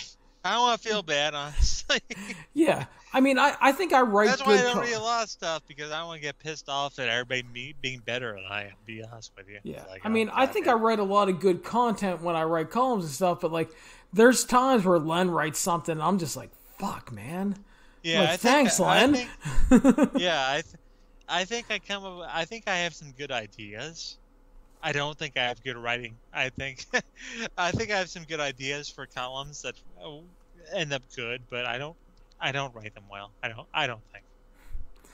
But I mean, Trent and Lino gave me a lot of freedom to kind of find myself as a writer. And, you know, I started to do that, and then I got on with 411, and Ashish was just, part of it was out of necessity, and part of it was he needed someone he could trust. And he gave me a ton of freedom, and I was fucking video reviews, columns, whatever. And just, you know, it's one of those things that people always like, what's the best advice you could give? And it's like, again, I'm not the world's greatest writer. If you want like technical writing advice, ask Len. Len's fucking awesome. Yeah. But if you just want basic advice, it's like anything, is repetition. Yeah. I mean, I just, you know, reviews and recaps, you have to get repetitive to get speed up and to make them worth it. Writing content, you just have to keep writing to find your voice. And that's what I've done for 15 years, man. It's just kind of keep it up. And, you know, now I get to focus on that stuff, which I really like. And I get to do the podcast and stuff. And it's a really, really fun time. Yeah, but it's just, I mean, the best advice you could give is just to keep doing it over and over and over and over and over and over and over again. Yeah, right? That's all you do. Just keep doing it. Keep doing it. Keep doing it. Keep doing it until you find out what your niche is. That's right. Practice it up, man. I mean, I still hadn't figured it out myself. So exactly, and that's the thing too. It's like the worst thing is, I remember many years ago, Steve, we needed content for like a holiday, and I wrote something. It was like really quick. It was like things I don't get in wrestling, and it was a list of like 20 one-liners, and it was the most fucking read thing I had done in years. Yeah, it's weird because I've had the same experiences. Like the shit you think the least about. It's the stuff that'll get the most response. Yeah, it's like what you remember back. I know you remember back when I did the 411 Hot 100.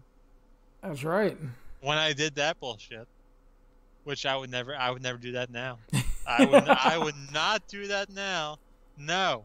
I know Ashish or Greg DeMarco or anybody else you're all thinking about. It's like, no, not doing it. But man, that thing got some response. Oh yeah. Well, you promised 100 hot women, Steve. A lot of gross response, to be honest with you. A lot of gross stuff, and in this day and age, no, not gonna do it. Yeah, but I'm gonna say you're on a website predominantly visited by men, and you promised 100 hot chicks. It was a good hook. Yeah, it's a good idea. So, but at that time, it was a good idea at that time. Not so much now. So, but yeah, it's been a crazy ride. I've enjoyed the hell out of it, and it's it's kind of cool to see where we are now and just how things have changed. Because like I said, when we started out, we were, we lost ECW and WCW, and WWE was just kind of there, and then TNA and ROH, PWG, Chikara all came around. Yep. And we've just seen like various things over the years. We've seen TNA grow and fall and grow and fall. Grow and fall. Yeah, and we've seen ROH, was like, it was funny because like for the longest time ROH was that like indie rock band that you always heard about. Because like every weekend it was like ROH results, another match of the year contender. It used to be the coolest thing, like the indie rock band. And now it's like that that promotion that evil right-wing corporation promotes. Yeah, I mean, there you go. And now it's like, no. So, but I mean, we've seen that, and then PWG is still just doing PWG things, and they've turned into that. Well, Excalibur's doing AEW stuff now, so who the fuck knows what they'll be doing? Well, dude, Excalibur was awesome on that, so he's good. The only thing funnier than better than him was Juice Robinson on the recent Best of Super Juniors tour. He was just a national treasure. Juice was pretty lit up on the commentary table, and he's just sitting there and like Kevin Kelly, like El Phantasma's coming out for the opening match, and he's like. And Kevin Kelly's like, Juice, how are you today? He's like, I'm happier than a pig in shit, Kevin. And he goes, and speaking of shit, here's El Phantasmo. Just like little nuggets like that. And then they were talking about... You're right there. Come on now. Then they were talking about Taiji Ishimori, how he's like, he needs to watch out. He's falling to those flash pins in the past like when Liger got him in January. He goes, whoa. He goes, Liger-san flashed Ishimori? And they're like, no. He's like, he flash pinned him. He goes, okay, I was going to say, because if Liger-san flashed somebody, you'd remember for sure. Yeah, you would. Yeah, you really would remember that. And then the other one was Kevin Kelly's like putting over Bushi as he comes to the ring. And he's like, Juice, any thoughts? He goes, well, more important than all that, Kevin, he's dressed like an asshole. Yeah. Just... There you have it. I was just cracking up the entire time. Juice was having a good time. And but Excalibur great on commentary. That sounds a lot better than Kevin Kelly and Steve Corino together. I'm not gonna lie. Yeah. Well, Kevin Kelly is actually really, really good though. Not gonna lie. He can be at times. He gets locked into situations at times, but yeah, sounds like a good time, and it certainly sounds a lot better than what we see on WWF commentary with all those guys. It's the big dog. Poor Renee. Oh, dude, I feel bad for her after this weekend. Oh God, they're gonna do something stupid with her. I know. I'm waiting for the torture to begin. They're gonna do something stupid. It's not gonna be good. Get a mud pool ready out of Vicky Guerrero, man. You know what though? If they try anything like that, Moxley will be back there. You know he will. You know he'll run back there and he'll sell a square. He will. You know that. Oh, I feel bad for her, man. I hope they have the camera if they try anything that they get camera on Moxley setting score of some of those people. That'd be good. That's what I want to see. That'd be Moxley great. beating some of these people up. So, but yeah, so that's kind of the trip down memory lane, Steve. It's been a long time for us here at the 411. We still got a lot left in the tank. We got a lot left in the tank, brother. As I lift John Cena up for the world's strongest slam. Right. As I bring him down. Are you wearing a lovely salmon jacket? I take off my salmon colored jacket. I'm like, I got a lot left in the tank, brother. The best thing was when he did like the Hall of Fame and his son had on like the jacket. It's like, yes, that jacket will go down in history. That whole thing with Henry and Cena, that is the best promo of all time. That is the best promo of that decade. Of this decade, I guess, the 2010s. That was just fucking fantastic. What was it so good? Because he was so convincing, too. He really talking was. About going home to seeing this, he's like really talking to his wife. I'm coming home, baby. And, and the funny thing is, Mark Henry was like that dude that, like, they signed for $10 million for 10 years. And he had, like, the shittiest early run. He really did. And then, like, he locks into that Hall of Pain stretch and had those, like, the matches with Randy Orton and just Christian and just turned himself around, man. And, it's just like, that was a dude I greatly enjoyed during that run. And it's always great when you watch wrestling for so long and you see something like that. Yeah, he went from this guy that was just totally a piece of shit that we did not want to see at all to being this guy that's just so awesome. It's like, yes. We're going to see more Mark Henry. This is good stuff. Yeah, and this thing with John Cena is fucking fantastic. And I think that the argument for best promo of the 2010s comes down to that Mark Henry promo on John Cena. And either the Cody promo after the match or even that Dustin promo before the match. That video is fucking fantastic. Yeah, they did some really good stuff. They say you still got, well, I never fucking lost. That's right. And you know what, dude? I mean, I'm almost sorry he's going to wrestle again. Just for the simple fact that after all the shit, and all like the injuries there at the end, he got to leave and just he got to put on a match that he probably thought for years he had in his heart, Yeah. And he finally got to do the match with Him and Cody. Filmed that over for generations, for years. So it's They've just been over for that for years. God, that was so great to see because that's. But I also want to see him and Cody against the Young Bucks, though. Yeah. Oh. I was gonna say that's like that's the catch-22 because it's like I want to see the brothers tag again because they were great when they did, and plus they're gonna get to work like the Bucks and these other teams, and it's like it's like kind of want to see that. Do more of that. Let's do more of that. So yeah, it's and you know what? It's really cool because again, you watch wrestling for so long, and I remember Dustin Rhodes coming up in WCW. Yes, I remember like early teaming with Kendall Windham at times, and. And then, he started finding himself and started becoming a really good singles act. And, just all that stuff. And just to see him. And then he gets into the Goldust character, which was, a lot of people don't want to give him credit. That was a big precursor to the Attitude Era stuff. It really was. It really, really, really was. And he took that chance and ran with it, man, because a lot of people wouldn't have. But he's a Rhodes, man. Yeah, but there was a lot of people that didn't want to work with him too. Like Scott Hall didn't like working with him and stuff. A little homophobic. It's weird shit. But just worried about shit that Jim be worried about. Seeing him get that match with Cody though, and like we said, that's a match that they wanted. They wanted to make up for that shit feud match they got in WWE. WWE shit they did. Yeah, and they did. They did, and it was fucking great. So here's the question. I mean, if we're talking about the Rhodes family, sure. The odds of them doing the Dusty Rhodes Classic next year, that's gonna be wiped out, right? That's not gonna happen again. Who knows? I mean, it's unless Triple H wants to double down being Dusty's kids. Good lord. Yeah, I mean, I wouldn't. Which I think is a lot of Cody's bitterness towards Triple H. Like he wants to be like Dusty's kid. Yeah, probably is. I could see WWE keeping it just to say fuck you to them. Yeah. Especially because especially since when they had Dusty under contract and they had him the fucking polka dots, I mean, they didn't mean for that to get over. They say they did. They did mean for no. They wanted that to get fucking buried, but Dusty made it work. They won't admit that now. No. Well, because that's not the narrative. The narrative now is that we knew Dusty could make this work and it was going to be over. No, they wanted to fucking die. Yeah, they really did. Yep. They won't convince us otherwise.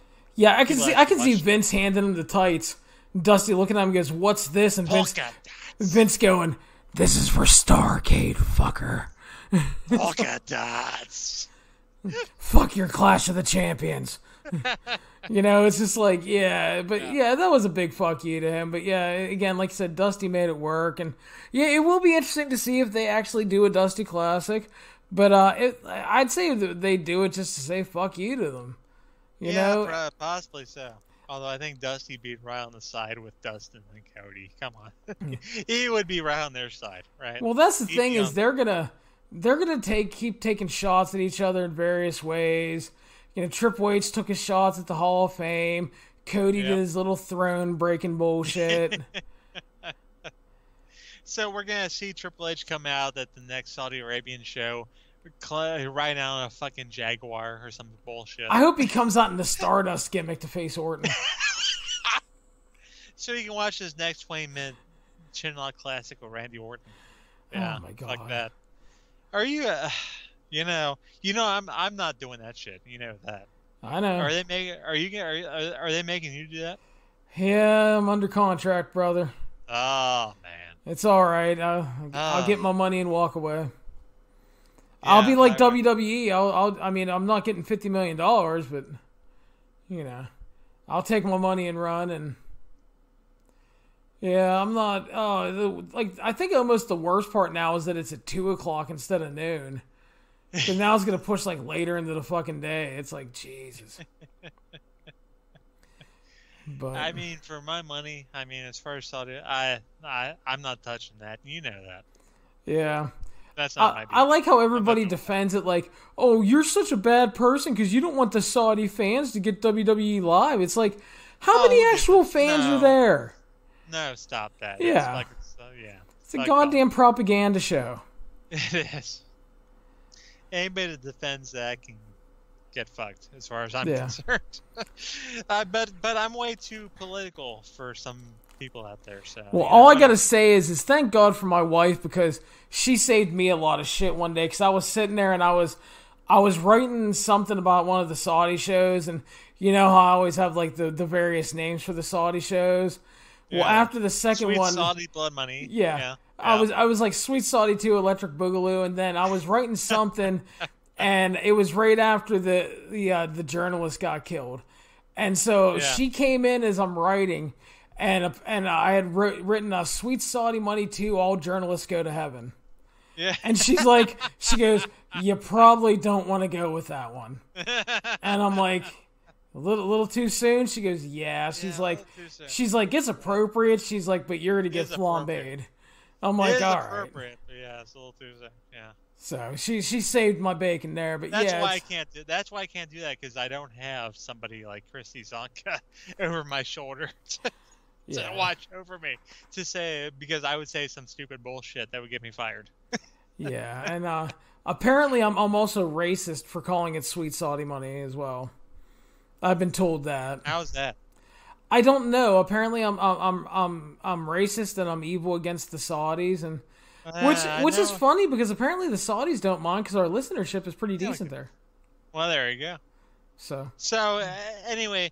All you Saudis out there that don't represent your regime, how you doing? Yeah, really. All you good people that just want to. But your regime can go fuck off, as far as I'm concerned. Yeah. And you know my regime can fuck off as well. So exactly. We're in the same boat here, guys. Yeah. We're not biased. Our regime sucks too. We're all in the same boat. We are all in this together. So keep your stick on the ice. So. Well, Steve, as Red Green would say. That's right. I think that'll wrap us up for this week. We'll pick something else to flashback to for next time. Yes. But you can follow the 411 on Wrestling Podcast on iTunes, Stitcher, Spotify, Google Play, YouTube, and of course the 411mania.com website. Make sure to subscribe and share, and if you have time, leave us a 5-star review. We would greatly appreciate it. Steve, have a good week, and thank you guys for listening.